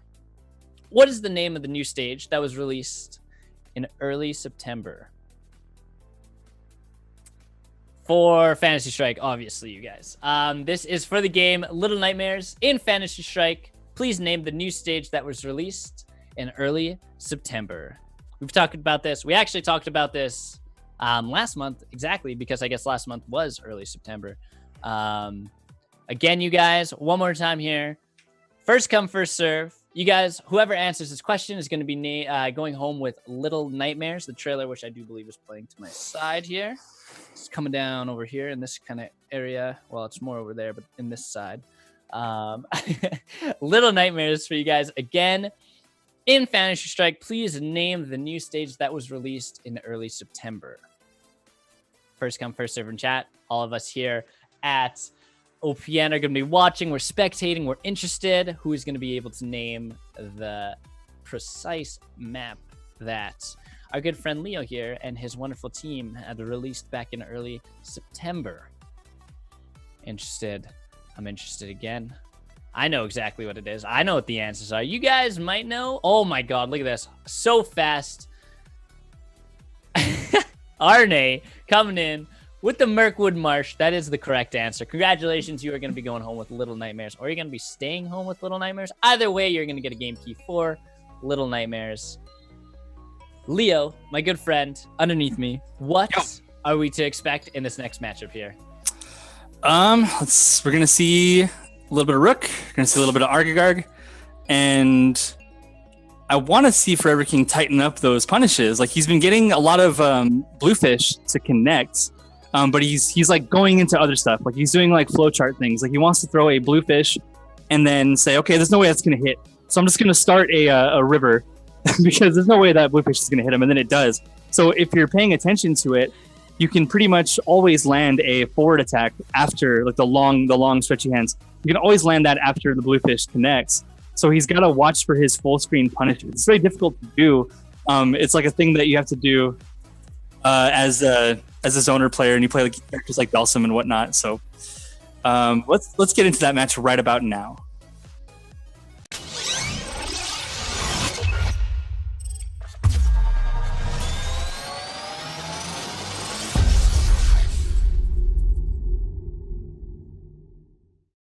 Fight. Yeah, so let's have you run the first match here. Oh, I actually joined late, so I can't see it either. I hear some poison going off though in the mic. Obviously, so it does appear that we do have our favorite Arg versus. Yeah, so Arg versus Grave is interesting. Like, the wind is like only somewhat effective. Like, the river is really good because it does blow up projectiles, and then you can throw the orange fish through the like through as you do a river, you do an orange fish right after that, and you'll break the projectile that Grave throws with the river, and then the orange fish can travel forward. So he has a little bit of zoning pools with that. The air super is very good. Just blows the projectiles and gets all the way to Grave. So he's really trying to break the stalemate with poison, and it really is, the onus is on Grave to get in and prevent Arg from keeping him away forever. Arg really is the truest zoner. So when you have a situation where it's zoner v zoner, the non-Arg character has to work extra hard to get in and make sure that they don't get outzoned by the king of zoning, so to speak. Oh, man. Okay, looks like stream desync, so we're going to be jumping to the next one. Argagard currently running his bubble. It's one health here. It's like really, really close. Spam like crazy. Just a whack amount of fireball spams coming in from both players. But Graves is going to be able to get that wind fireball into knocking down the Argagard. Going 2-0 currently for the Rook Hugger. Good play, kind of zoning himself out of there here. We're going to see a lot. And Argagard, man, you're right. He is that true zoner. He's got so much range. You know, even his melee attacks are incredibly ranged. Throwing out the fish super, my favorite skill probably in the entire game. It is just so much fun. And it looks hilarious. Taking some poison damage here now. 3 right now. Argagard, getting his gap closed. Might have to pop bubble here just to kind of... Oh, no, the fish is coming out. Oh, but the Dragonheart now. Oh, getting knocked in the air. Oh, man. 1-1 again here. Now we're going to see the fireball spams. Oh, getting knocked into the poison. But the chip damage is going to be enough to take Argagard down. Graves taking that 3-0 against the Forever King here on that first game in their team battle. Yeah, looks like we're all back in. Cool. So we're going to see some Geiger and or Rook from both players here. Let's a test begin. Oh, yeah, we're getting a double mirror match here. This is our second mirror match of the day, I think. The Geiger, and then earlier was Degrade to Grace. So this is exciting. Look at that. Look at these guys throwing out some gears. This is going to be, I feel like this might be a little bit slow based on whoever gets in first. Is going to be a ton of work here. Yeah, the rough thing is, like, when both players have time stop, the game becomes really about a sort of time spiral chicken. Yeah, so will he get the punish here? Time spiral. Drop gear. Time spiral. Time just a moment. Catch that one? Yeah. Yeah, there we go. A little bit more damage this game. Ooh, almost backing into that. Yeah, walk speed's pretty much the same as a time spiral. For good reason, so we can follow it. Okay, Forever King first to get his meter back. This is gonna be a time trial here. Just a moment. Who is going to drop first? Gonna have to get the grab. Yomi. Yeah, it is. Here we go. The Rook Hugger catching the Yomi, getting his special, throwing it up. This is gonna be the stall. He's stalling. It's the longest 13 seconds in the history of the universe. Just pausing, starting and stopping. Gonna be able to get that chip damage. 6 seconds left. 5 seconds. Looking now, here's the real Forever King just running him in, trying to get him close. Time out. Time's up. Rook Hugger's going to be catching that with the time. Funnily enough, they're both characters that are heavily influenced by time. And now going into this game, winning based on time is kind of fun, you know, especially in the mirror match, especially on Geiger's home turf. You know, this is his map as well. This couldn't be more time-oriented I know, right? in any other way. Maybe the Rook mirror will be on Morningstar Sanctuary as well. Yeah, so Rook Hugger playing a little bit more patient, Forever King being a little bit more YOLO with those flash gears. And that's the difference when you play these zoner characters, is like, you know, be correct when you do reversals. If you're not, you get blown up. Now and with 2 health lead now. Just to there you go. Oh no. Oh. Oh no! Oh no! And that's, you were just saying again, that gear takes longer to send out. Yes. Send it out, and unfortunately he was punished for that and took the loss as well. So that's going to be 2-0 for Danielson against Merciful Hacker. Don't let me get close. Yeah, don't let them get close. I mean, they have to hit each other at some point. Here we go, Rooks. Another mirror match. Here we go. This is going to be this. This is gonna be interesting. So what's weird about the mirror match is that the anti-air command grab is extremely effective against most things that Rook can do. He doesn't have like a way to 2 damage on the way down, or really change his trajectory that much. So you're gonna want to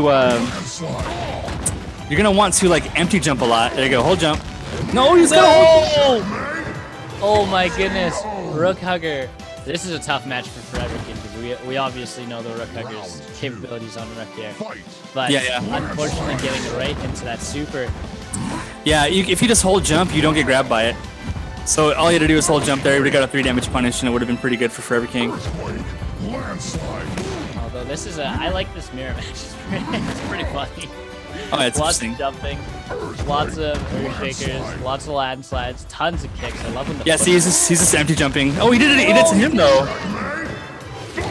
Come on, man. You know, Rook Hugger knows you can't push a button there. Now you're dead. No. Yeah. This is a punching super, man. 3 damage super is. It really is pretty devastating. You know, getting picked up by a big stone man, thrown around sometimes, and then stomped is definitely worth 3 damage. You see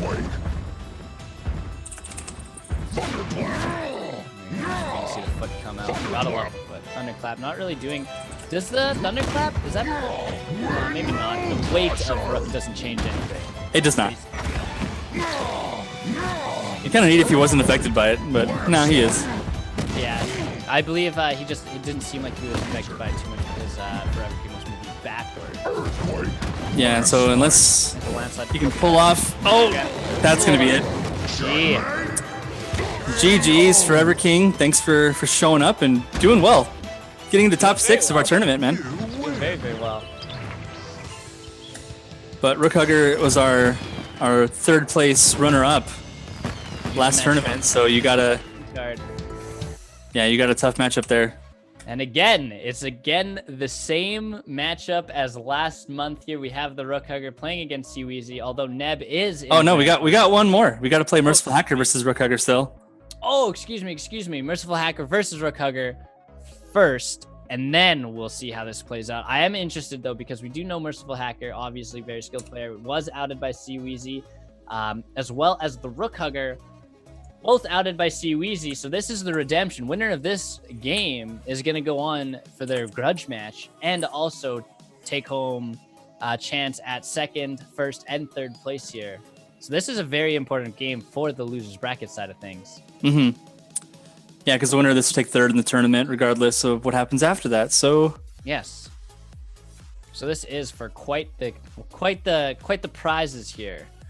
Looking forward to seeing how this plays out. Merciful Hugger and Rook Hugger, or excuse me, Merciful Hacker, not Merciful Hugger. and the Rook Hacker, yeah. the Rook Hacker. So we have Merciful Hacker versus the Rook Hugger, who both were outed by Seaweezy. Now in the losers bracket semifinal, winner of this game does play against Seaweezy again for a redemption round. This is quite the storyline we have built. Yeah, here. they both lost to him in winners, so yeah, it's gonna be a good one. Playing for the right for redemption. This is good. So we're just waiting for that match to get started. What do you think of that, Leo? Are you oh, excuse me here. Well, let's jump into the game we're before going I in. get into a silly topic here. Let's get into it.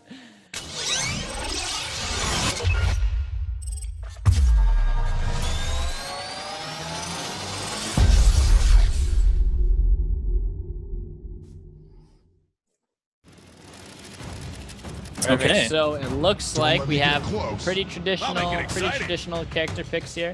I think it's almost the exact same. Yeah, I believe these are the main. So we have Merciful Hacker and Lum versus the Rook Hugger's Rook here. So this is going to be quite a matchup. We're seeing fireworks. Oh, woo. That's a good one. This can be good for Lum if he's able to space them out with the right items. But again, once Rook's in, pretty rough matchup for Lum. Oh, there's that 3 damage combo here, matching health right now. Oh! Cloud! I don't even know what that ability is called. The Storm Cloud? Yeah. Yeah, that is incredible. We're seeing the melons now. Oh, and it's just a presence of mind thing. You know, like when you play Lum, you have to just be all about improvisation and say like, oh hey, there goes a Cloud. He did this, so my best punish is this. Oh, no, and 1, 2. Oh, what? How did that whiff? Oh, whiff! Oh, we're gonna see the health though. Is that the Lum neutral A whiffed? Okay, just takes a safe throw. Cross up into the baby Lum. 4 damage. Tons of damage. Oh, wow, getting it. Wow, I am Merciful Hacker showing up today with this Lum gameplay against Rook. Yeah, that slight invincibility at the start. Usually we'll trade with a strike of some kind, but he went for a throw, so the slot machine coming out is that 1 damage he needed. But yeah, you gotta watch out for those cartwheels. Oh! Jumping right into that command grab.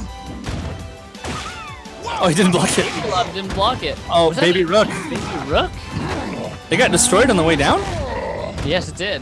Oh no, Lum's in danger here. Oh, What's gonna win? Yeah. There you go. Wow. All right, Rook's taking this. Whew. Lum needs to get 1 win. Rook needs to get 2 here. This is going to be another really close game. I can feel it. Bomb first thing going out here. Ooh, not making it out of that range. Taking 2 damage. Baby Lum coming out. Into the roll. Melon. Gotta love the melons. Is he going to be able to get this? Lots of chip damage. Oh, no. A fireworks coming out. Now, this is kind of dangerous for Rook. And now we got the dice. This is Yeah, it's going to be a chip out. Yeah. Oh. This is, Just knock it. There you go. get it over there. Yeah, just roll it.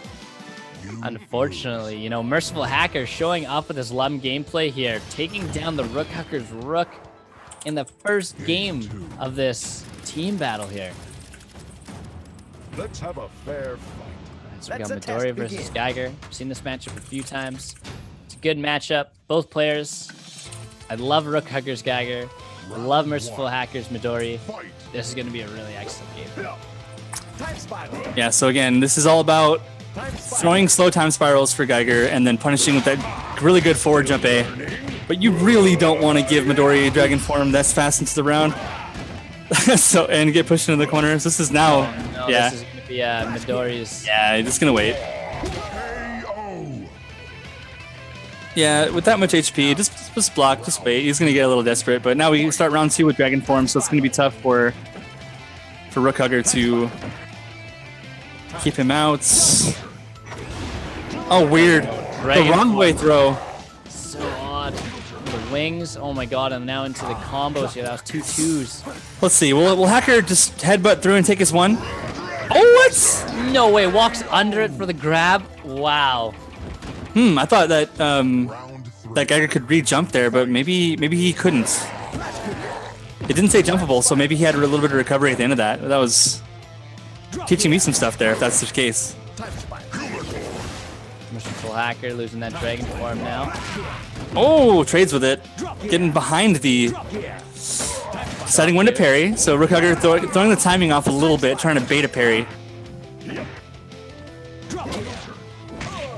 Go now. Time spiral. And a couple. Oh, 2 twos again. Oh no. Okay, goes for the parry, tries to parry wake up flash gear there. Okay, so we get a... Double KO. Trade! Oh, that's actually not good for Merciful Hacker No, there. it's not. You can't actually win a game off the first trade, so... Time Off spiral. the first double KO. Oh He my gets the god. cross up. He tries to hit the Yomi counter with a forward A, but Time spiral. Geiger just blocks it. Oh, I think too good. Uh-oh. Throw? Right close Yeah. by. Yeah, the armor. Okay. When's he gonna reversal? No, it's gonna hurt.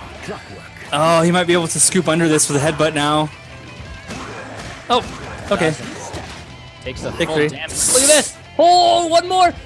Time spiral. The Rook Huggers, I feel his heart rate. Heart rate just went up. Time spiral. Time spiral. Just needs to get this one little. Oh, the drop. Yep. Just gotta... There it is. Gets the kick. Okay, stays alive in this game 2 here. 5. 2-2 now. Here we go. Time spiral. Midori's a little bit light on super meter as well, so Definitely has a chance, but he's gonna have to do some. that was a right away. perfectly spaced butt slam there. Grab. We're gonna see Dragon Form come out almost instantly. Oh, Time spiral. Just a moment. doesn't even want to play. Just gonna get out. Definitely worth it. Oh, no! No! Took You went damage for a from punish. Oh, this is good. Normal throw? Okay. Nice. Good jump over it. Misses the poke. Okay. Bring that punish. Oh, there's a headbutt. Time spiral. Do One good. chip. There's the Oh, kick. almost juggled into it. 1. Losing it. Double. Trade again. Okay, it's just gonna go again. Final round, yeah. Fight. Holy. Time spiral. That is crazy. So if they double KO one more time, there's actually a special thing that does happen where they go into like a sudden death mode where like both characters have 1 HP and you just have to win. Oh. Here we go. We've never seen that in a tournament. Okay, he's gonna Dragon form. We do have a special up still on Geiger here. 1, 2. Oh, you slipping too far away. Gets the kick up. Oh no. Definitely worth it. He might not. I think he's just high enough. Oh no, now we're looking for that chip down. Yeah, he he's just jumps gonna go down. onto it. Oh, Tying it up 1-1. You win. that was insane. What a crazy game. The Rook Hugger now getting it 1-1 with his Geiger. We're going to see the Grave versus Valerie matchup here. Yeah, so again, this is all about matchup knowledge. How much slow fireball is Rook Hugger willing to do? Oh no. That's a lot of damage. Switching the wind direction on him too. There you go. You gotta get in with those For a cross up. those jump A's with the throw mix up is very, very good. Slow fireball. Nice air. Okay. Oh, is that going to be good? That clears it. Yep, Val's jump B is very, very hard to land against a Grave unless it's meaty in this matchup. Even then, if he wakes up with super, he'll still take it out. So yeah, Hacker's got to be really careful with his jump-ins. Puts himself in the corner. It's not where you want to be against a Grave. Just get Fireball trapped out. Oh no. No, again.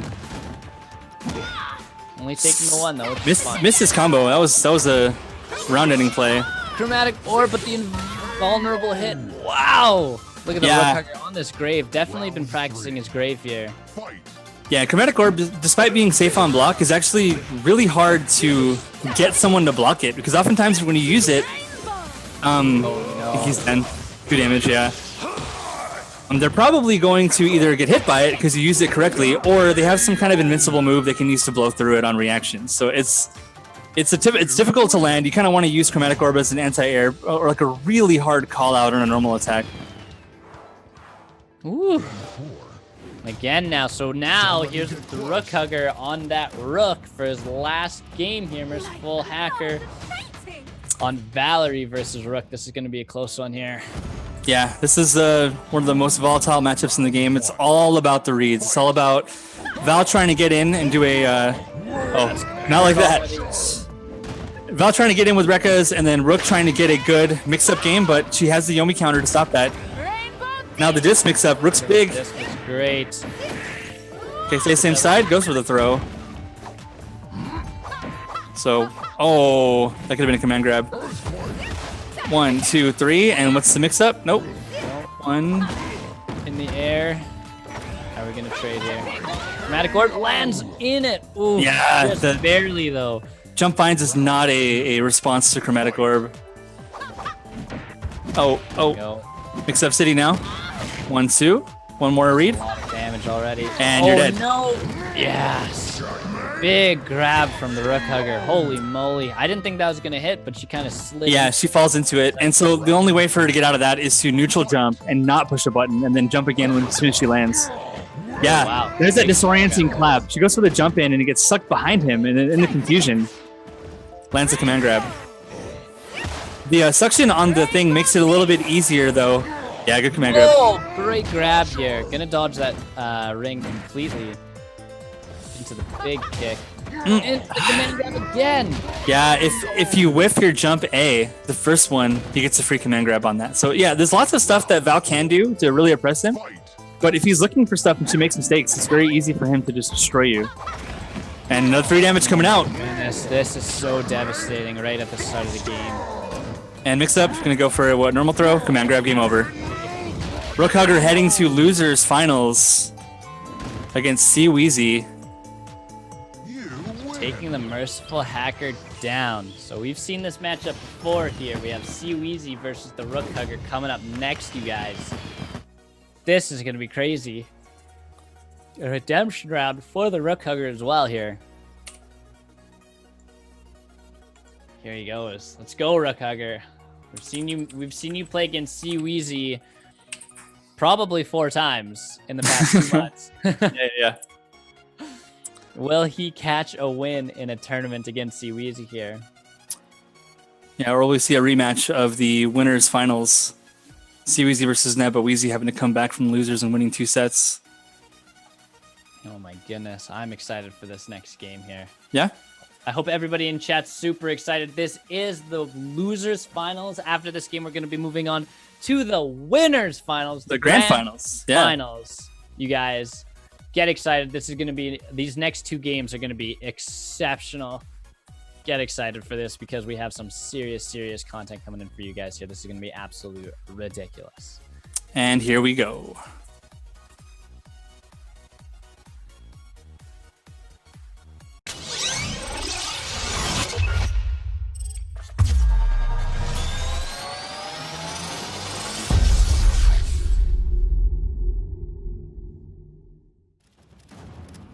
So we have the typical mains here. We got the Graves, the Geigers, the Janas, the Rooks. We got the typical mains here, you guys. We got Seaweezy on Graves to start, and the Rook Hugger on Geiger. Which I think the Rook Hugger's Geiger, I think, out of all 3 of his characters, I believe is the weakest. Yeah, we'll see. Oh, missed a chance for a... Oh, man. Oh, no. What a read. Yeah, I think he missed an anti-air that would have put a stop to this whole pressure chain here. Fade? Fade out, yep. Oh, excellent play. Great fade. We're going to see, this is, Seaweezy does a great job with his fireballs. He is a Good anti-air gear. genius. Yeah. Yeah, if you're a fireball and a reversal genius, you should probably play this game. Oh, is that round 1? I think that is going to be round 1. Yep. There it is. Great play from the Rook Hugger there, dude. Excellent work. Here we go now. Again, Geiger's taking this. The Rook Hugger taking this 1-0 right now. 1, 2. Oh, a little bit too high. Yeah, a little bit too high on that. We're trying to cheese the sword at the end there. Oh, the latest possible Wow. time spiral. That was the coolest. It looks like he just brushed it off, honestly. It's like, no, I'm just gonna like Yeah, that was very cool. move the wind away from you with my hand. I'm a Time Lord. What can you do? Just looking to chip each other. There we go. Good flash gear. Oh, no. 1, 2. There he- yeah, big punish there. Round 3. Go now. Fight. Very good walk up uppercut. Taking that 2-3 hit advantage here. Did not flinch enough. It's gonna be a 2 damage combo from Weezy here, easy. Oh, it takes the throw. Maybe. Oh, safe jump. Wow, going for that perfect here. Seaweezy warming up again on that grave. Fight. There we go again. The Rook Hugger's got to do some work into counter this grave action. Yeah, he needed like a really genius round to win round 1, and now it's just like back to fundamentals, and Weezy's taking it. So he won't be fooled again, is basically what he's saying here. That chip damage into 2 perfects in a row again. We've seen that before. Weezy loves capturing those perfects here. Taking the first win in their, team battle here on Graves versus Geiger here. Gonna be moving on to the next round, which will be Geiger versus Rook. All right. Yeah, see, perfects happen in our game a lot because they're kind of a function of just being right 3 times, you know? Yes. And this happens in fighting games all the time. You know, you just end up with a couple hits and you get a stun. But because we have the chunked out health and chip damage works the way it does, we see a lot of perfects against like good players. Like it's not like, oh, he totally dominated him and it was a complete wash. It's like, no, it just happens because of the nature of how the game is played. Okay, 3rd clap gonna get this cycloid out. Might be able to reach it. No, too far. Too close. Too close, rather, yeah. Jumping over it. Here we go. Waits out the invincibility, gets that neutral A. Oh, he gets caught with it again! There's that That was kick. Great such a kick. good delay. Oh my god, landing on the gear too.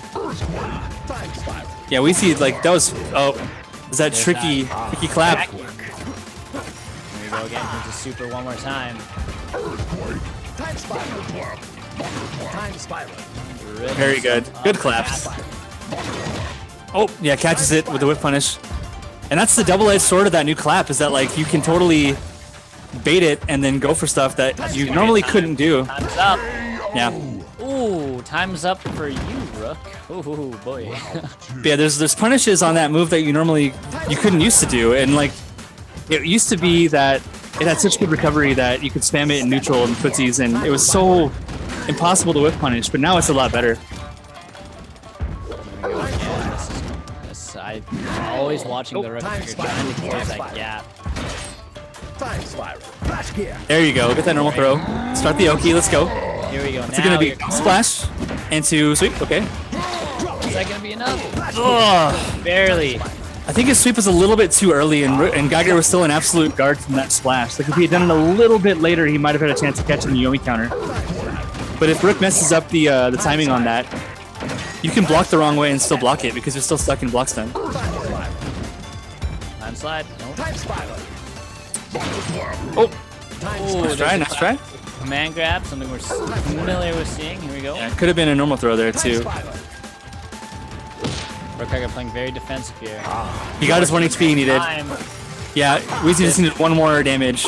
Yeah, this is gonna be time up for the Rook here. Unfortunately, he just has to sit there and Yeah. watch it go down. Yeah, basically 2 timeouts there. The last one was essentially the same thing. He just had a desperate jump in that wasn't going to work, but you know. Time spiral. Time spiral. Nope, classic jump and jump A. You can beat that with a. Those claps. Oh, but the clap jumping over it. Great. Tons of damage. Half healthing him with 1 super. He didn't expect it. He didn't expect it would hit. He had the forward A punish. He could have closed that round out right there. Oh, he's probably kicking himself for that if he loses this round. Landslide. Kick. Clockwork. Just gonna have to start clapping. Yeah, he's just going to waste his time here. Time spiral. 1. Oh, Oh, almost clapped him right into him. yeah, Weezy is ready. No, the vines. Now he's going to run away again. Yeah, And so the there you go. clap into the pull in poke, man. Wow. Yeah, it's a double-edged sword. It really is. It definitely is. So that's gonna go C Weezy currently 2-1. Let's get this over with. All right, we've seen this before, though. See Weezy with the fast 2-0 brings out the Jaina and then going to game 5. I know he doesn't want a repeat of that. Let's see if he's been practicing his Jaina while he's been waiting. I think he's just going to be more focused. He's just going to play more tight. Because he was missing some punishes in that Rook versus Jaina that one time.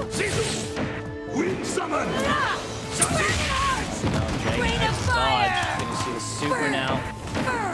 Gonna get that chip off. Kick. Oh, didn't get the Not punish there. enough to get the arrow Oh, no. down.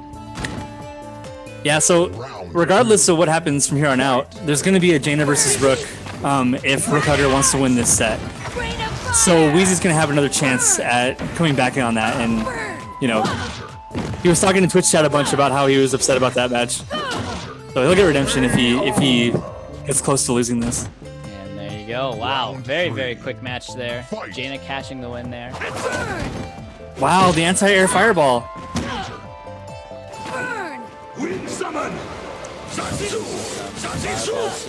Yep, just pushing to the corner. Okay, good attempt. That was a little bit earlier. It might have worked.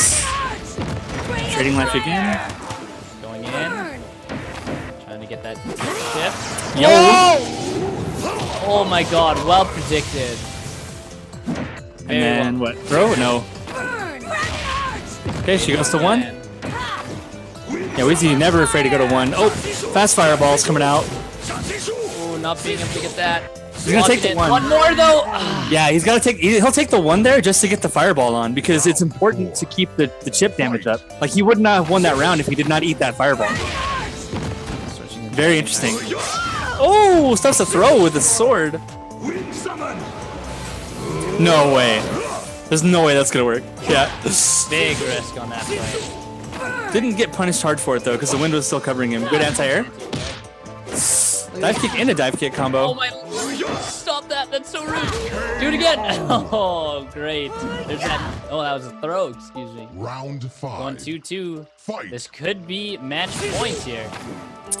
Yeah, we'll see Weezy get to defend his title against Neb. Coming from the losers bracket, having to win 2 sets. Barely gets over that back A. Oh, look at that. Yeah, the tiny stagger from the wind helping the forward momentum of the... Oh yeah, that's super safe. You can't do forward A there. No way. Goodness, another one. Counters. Look at these. Waiting for the wind. Bird. Oh, went for a big Betting. risk. Now down to super. Oh my god. Oh, It's just so savage. Yeah, you bet letting everything up. on that. It got in close. Didn't even let up. Didn't use super. Barely used fireballs. Really just ran himself in there. Whew. And we've got our grand finals, guys. We do. We have Seaweezy going in to play Neb in our grand final match, you guys. This is going to be a wild one here. But before we do our grand finals, I think it's time for our final giveaway of the day. We have our final giveaway of the day, you guys. This is going to be for Tales of Berseria. Ooh, that's a great game. Tales games, honestly, one of my favorite game franchises ever. One being Tales of Symphonia for the GameCube. Honestly, Tales of Symphonia, great game, you guys. Anyways, Tales of Berseria. Trailer's going to be running to my side here. Of course, you guys, first person in chat to answer correctly will have a chance at winning this awesome game. The question is, which fighter has the lightning cloud move? Very simple question for a very great game. This is going to be a complete gong show in chat. I hope everybody starts spamming it as often as they can. First person to say the answer one more time, you guys. Which fighter has the lightning cloud move? Obviously, in Fantasy Strike, you guys. Looking forward to seeing you guys' answers. Great game. Hope you guys, all the games you guys win in Twitch chat and on the stream today, you guys. I hope you talk about it in Fantasy Strike Discord and all the Discords you're a part of, because these games are awesome, man. We give away some really great games. Darksiders 2, really great game. Little Nightmares, amazing game. And Tales of Berseria, an absolutely amazing game. So, you guys, one more time, which fighter has the lightning cloud move? Very simple. To a very simple question for an amazing game, you guys. First person in chat will be going home with an amazing prize. After this giveaway, we are going to be jumping in to our game here very, very quickly. Looking forward to seeing how this one plays out with Seaweezy versus Neb here. We do have the answers in chat. Boston Basher 123 is going home with Tales of Berseria, and we are going to be jumping into our grand final match right now, you guys. It's Neb versus Seaweezy here. Get excited. This game is the one. This is a grudge match again. This is I love watching these two play. This is just like it's so much respect between these two players where they they're in different parts of the world playing against each other. They know who each other are. They know their skills. They know their strengths, their weaknesses. I'm really looking forward to seeing how this game plays up, you guys. Congratulations again, Boston Basher 123. Here we go, you guys. We're going to be jumping into the lobby right now. Hold on to your pants, and we're going to jump right in right now.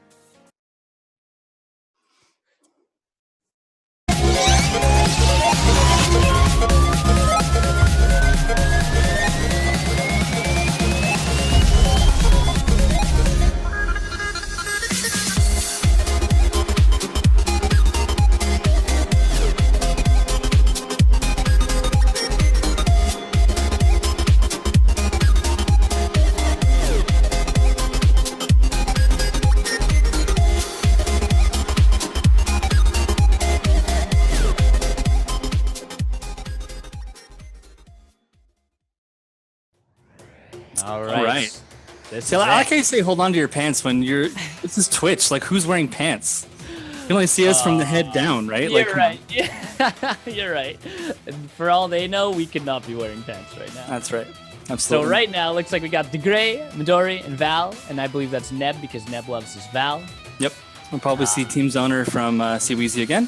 The Grave, Jaina, and Geiger. Yes. So still sitting at character select, thinking about it. He's got to come from losers bracket. So Weezy on the left has to win 2 sets. Neb's in winners. He took him down in winners finals. So Neb looking to take the first combined E4i Fantasy Strike tournament. Whereas he's the winner of the NA side of the first one, and Weezy won the first one. Sorry, the European side of the first tournament. The Weezy is the winner of the NA side of that tournament and the winner of the second E4i Early Access Championship. So now we'll see if Neb can even it out and take a second win right here, right now. This is gonna be an intense one here. I can feel the tension in the air, in the internet. I can feel the tension. Hopefully these guys are ready to bring their A game to these guys. All right. It does look like these guys are. What do you think their relationship is like, just as like professional players here, Leo? I think Seaweezy has a little bit of disrespect for everybody. So kind of regardless of whether he thinks you're good, he probably thinks he's better than you, and he probably thinks that he should beat you. And that if he lost, he probably just had a bad day or something. But I have a feeling that that's where his head's at when he plays these games. And it's actually like a good, like, believe it or not, that's a great place to have your headspace be. To come into a match and come into a tournament saying, I'm the best player here, I'm gonna win, I deserve to win, it's a great way to sort of hype yourself up for it and just not kind of let failure as a possibility be even in your brain. The first round goes to Neb with a perfect. Yeah, that was some strong to great play there. Assist. But it's like if you wake up in the morning and you're like, yeah, I might not win. You know what? You might not win. Oh my god, and completely turning the tables now. Graves, Seaweezy taking it with the perfect in round 2. Yeah, they're just gonna throw this back and forth. Is that gonna reach? Yeah, it's gonna reach. Just for the one. I'll take it. Gotta spend meter to build meter, right? So. Oh, 1, 2. Gotta get that 1, 2. Classic ghost play. Back into the flow fireball. Getting those chips going. Trying in for that grab again. Oh, that could have been uppercut for the win there. Spacing. Assist. 1 Shizu, 2 Shizu. Trying to get in close. There's the anti-air. Yeah, he was trying to catch the projectile. If he did, if Grave had thrown one, he could have been the 3 damage jumping combo for the win there for Neb. So up 2-1 right now. Seaweezy, you can tell both these players playing quite effectively here. Going into that grab again. Seaweezy, He did not expect that kick to hit. Like this. He just doesn't stop. Assist. Yep, your one. The one. That's all he needs, really. It's very simple now to get this last point in. Assist. He's gonna try and oh, that was a ballsy play from Neb there. Oh, the ghost barely slicing it. Oh man, he would have landed on that. Either way, Seaweezy taking the first game, going 3-1. Grave versus DeGray here. Yeah, that was strong fundamentals from both players. That was awesome. Extremely. Game 2. Game 2. So now what are we gonna Let's see get this here? over with. Midori versus Jaina. Good matchup. It's a good matchup. It's a tough one. Round 1. Yeah, Neb's been doing pretty well against the Jainas he's faced today. And I think maybe, is that the game that he took against Wheezy? Maybe not. I can't remember which one is Midori won. Dragonheart. Yeah, she'll take the one. Oh man. Landing right on the arrow. Gonna get 2 damage combo there. Okay. Neb with the super on deck. Oh, didn't have the bravery to go for that second parry there. Oh no! Dragonheart taking that 1-2. Might be able to get another 1-2 in. Not being enough. Just gotta get a throw. Oh! Oh, the throw barely outrange.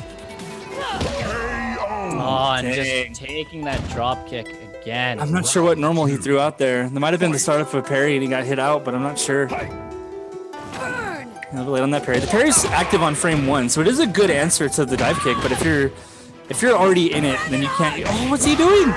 No, Dragonheart. Fingering these C's. He's trying to get the jump C, I think. Fight. Not like this. There you go. Get that juggle. Wow, great play. Using the super now, gonna get a chip damage off. Oh, he drifts away. Sweet. Grab. Crushing Seaweezy into the ground. You're taking that 2-1 right now for Neb. That's really tight timing and spacing also because she recovers fast enough from her fireball that caught him with super. Devastating. Oh my goodness, look at that combo. 4 damage combo. Jaina goes down. Neb up. Well, oh no, Neb tying it up 1-1. Tying it up 1-1 Neb. We're gonna see the Val versus the Geiger. Oof. Game 3. Yeah, with that new change to the delay gear, it's going to be a little bit easier for Val to punish that with the forward, or even just Rekka is like he's going to have to do a lot more of the regular gear, and the regular gear is more punishable by Val. Oh, First damage. Rainbow. Time spiral. Time spiral. Trying to get close to this. juggle. Landing right on it. So unfortunate. Yeah. Rainbow to getting close, but the invulnerable kick. Yeah, that's not going to work unless Seaweezy specifically pushes a button, which he was trying to catch. It was a read. Oh, right into the There you go, like that. Basically like that. That's what he's trying to get. So now he's got super. Time spiral. Now he's got to either use Chromatic Orb to anti-air or to catch a gear. Oh, goes for the cross-up. Cheeky. Drop gear. Wants to get that chip out. One. There it is. There it is. Now we just need that chromatic orb just to finish. Or No. chunks him down. Wait, it was worth it. Definitely save your super. Round You 3. got your 3 health lead. It's not a bad choice. There's the first Stuff the gear. Drop Yeah, gear. this is all about footsies for Val. Spiral. Just getting the chip damage and stopping the gears in their tracks. That's a little bit too late. Oh no! Forward A will reach. Oh, it gets the full combo actually. 3 damage. Good zip. Yeah, trying to bait the flash gear. Weezy just patience. Like, nah, you're just gonna try and punish me. I'm just gonna stand still. Round 4. Weezy taking us right now 2-1 against Neb here. 1, 2, 3, 4. Oh, almost. That's what you get. Oh my goodness. Oh my goodness. 5-second round immediately in there. Yeah, that's the payoff you get as Val when you throw a gear at the wrong range. Drop gear. Oh, yeah, that's throw. Time spiral. Grabs here. Very good orb. Throwing projectile. Time spiral. Yeah, and getting the anti-air in the same vein. Almost got another super built up already. Spending a lot of time. Clockwork. Yeah, only 2 HP left. Just gotta like, can't really navigate this. It's just gonna have to pull the chip. Unfortunate. Oh no, she's the only one left. Yeah, Chromatic was the only way out of that. So, You win. yep, Weezy up 2-1. Looking at a reset. If he can win the next game, he's gonna come out of losers. Actually, drop Neb into losers if he can win with his Jaina. Let's get this over with. Here we go though. We've seen the Jaina play. This could be. This is gonna be a close one. I can feel it. I can feel this match being a very close game. Round 1. Here we go, round 1. Currently 2-1 lead on Seaweezy here. Oh, a little bit of blunder there. Tries to jump over it last second. Good, good. Yeah, this is where the dive kick pressure really obnoxious. Because at any point you have to wait for the.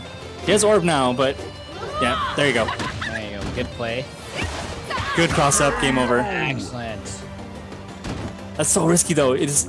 You gotta just. He's baiting Jaina to use the super with that play, but it's still like. It's one of the only ways that Val wins there, so going for it. Wow, super meaty on that Cyan. Oh my goodness. Perfect. 6-second round again. Tons of damage. Val taking this currently 2-1. I mean 2-0, excuse me. Yeah, those are some really well-timed and well-spaced Rekkas. Rain of Good Dragon fire. Fire. Not getting bumped into the fireball though. Gonna be taking maybe some shit. Not Easy waiting with the uppercut. Good whiff punish on that. three. Oh, almost got an orb ready. That's what he's waiting for. He's gonna look for the orb. Yeah. There it is. Taking that game 3-0. Currently the score 2-2. This So next. Neb's on tournament game now. Yes. Game 5. Let's get Will this his over with. degrade be enough I'm to take down confident in Jaina the to take judgment. the victory spot from Seaweezy here? Round 1. All right. Fight. Let's see what you guys got. This is it. This is the game. Dive kick pressure as long as degrade does not have super. It's really hard for him to get out of it. So gotta keep him away. You got ghost though. Assist. Yep, no grab. Fight. Oh, Needs to get in there. There's the ghost again. Just about pushed to just the waiting for ground. his moment. You got 6 health for a reason. Assist. Use him. Gotta get in there. Oh! Yomi countered! Oh! Just Absolutely. waited a little bit too long. Oh, that was a throw attempt too. He's just missing him. Really trying to get in there, but this is Seaweezy making it very hard. Oh no. Capable with those fireballs. Assist. Going for the 1-2, missing the grab. Dragon Art. Uh-oh. Misses One, the two. Dragonheart 1-2. Grab done. Oh. Round 1 to Neb. That was looking like the C-Weezy's round the whole way through. Oh, that was the big. It was the Dragonheart whiff, dude. Dragonheart into the 1-2. Grab 1. Yomi counter 2. Oh my goodness. Yeah, see, DeGray is unique in that his Yomi counter doesn't really give him massive advantage time. It more so just gets people off of him. And now we're looking at tournament game for Neb. Holy moly, Getting Neb's his got to get uppercuts one punished. win. C-Weezy needs to get 3 wins in a row here. Oh No. Assist. Is this tournament jitters? Is this controller malfunction? Like, what's going on? Oh, There's the Yomi counter. That's good. That's a good He start. gets that special. Immediately goes for the special right after. Careful. Going for an unblockable. Not enough time to charge it. Assist. yeah, Ghost doesn't care either. It just doesn't work as well against DeGray as you'd want. Assist. Gotcha. Grab. Okay, here we go. Cornered. Here's that 1-2. Grab 1-2. And one HP away from All the he tournament needs- here. Look at this. Look at this walking, dude. Gotcha. That's it. Oh Game my over. goodness. The Neb. spacing on that forward A, just barely. He wanted to just tap him with the edge of it just to be plus and go for a mix-up, but Neb just walked back out of it. Proximity guard did not kick in. Gets that There throw it is. and wins the tournament. There it is. C-Weezy going down in the finals, in the grand finals. Neb taking it home, changing the champion title over to himself here. What a crazy series that was. And then again, we saw that time and time again. You know, it was that C-Weezy, Grave killed it, Geiger killed it, Jaina A little bit of a struggle. Yeah. struggle on the Jaina. So I think C-Weezy's gonna sit himself down. He's gonna go, I think I need to practice my Jaina a little more. I think he's fine. It's just, again, it just boils down to the reversals. Like that's what happens. Like if your reversals are a little bit off, like the punishes are just so rough. Like you take damage for 1. As Jaina, it's even worse. Like you take damage and then you get punished for 2. And so it's extremely important not to get hit by that. I can't believe it. So congratulations, Neb. C-Weezy, unfortunately, you're going to have to come back again next time. Come back for the end.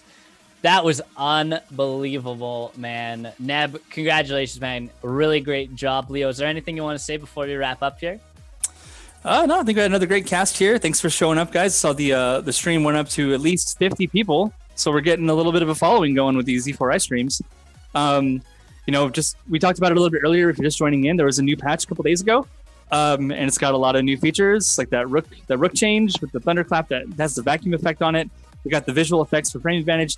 Training mode's a little bit better. You got like a more clear UI for the frame advantage stuff in general, and also just the frame step function, which is like an unprecedented thing. I think other games may have frame step. We've always had it, but it's like you can pause the game and move it forward one step at a time, one frame at a time, so you can really navigate those difficult mix-ups and try to find solutions to scrambles and situations that can be harder to do in real time. So those are like the big changes. And let's actually talk about the prizes that you guys are going to be winning, or that you won. It's over. It's already done. Neb's the winner. C-Weezy runner-up, and Rook Hugger in third. That was honestly probably one of my favorite series ever, to be perfectly honest. Especially at the end there, that was like I'm a little bit shook again. We've had some crazy games where I kind of sit there and I'm kind of awe-inspired as well.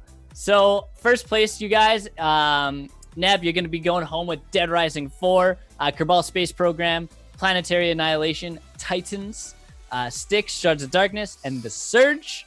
C-Weezy, you're going home with second place prize with Titan Quest Anniversary Edition plus the DLC, as well as a hat in time. And I believe Rook Hugger was our it's our third place winner, is going home with Ken Follett's The Pillars of the Earth. Thank you guys so much for tuning into the stream today. It was a pleasure having all of you guys. I hope you guys really enjoyed the stream. I hope you guys really enjoy some of the prizes. We have CanSign in there doing giveaways all the time in chat. I hope you guys are super happy with some of the giveaways. If you don't want to play the game, give it to your friends. We have tons of giveaways. We do giveaways every single stream, in chat, on stream. I just want to say thank you to all of our support staff. Leontes, obviously, for coming in and casting with me. It's always a pleasure having you. everybody who tuned in, everybody at home, at work, wherever you might be around in the world. Thank you guys so Whether or much. not you're wearing pants, Or yeah, if you're wearing pants or not, I hope you're holding on to them at the very least. But again, thank you guys so much, everyone. I believe that's it from us here at OPN. Happy Canada Thanksgiving, or Canadian Thanksgiving is what I'm trying to say. Happy Canadian Thanksgiving, everybody. I hope you guys all have a really awesome time from us from the Great White North here. Hope you guys all have a really excellent rest of your weekend. Have a good night, everyone, and thanks again for tuning in. Yep. See you next time.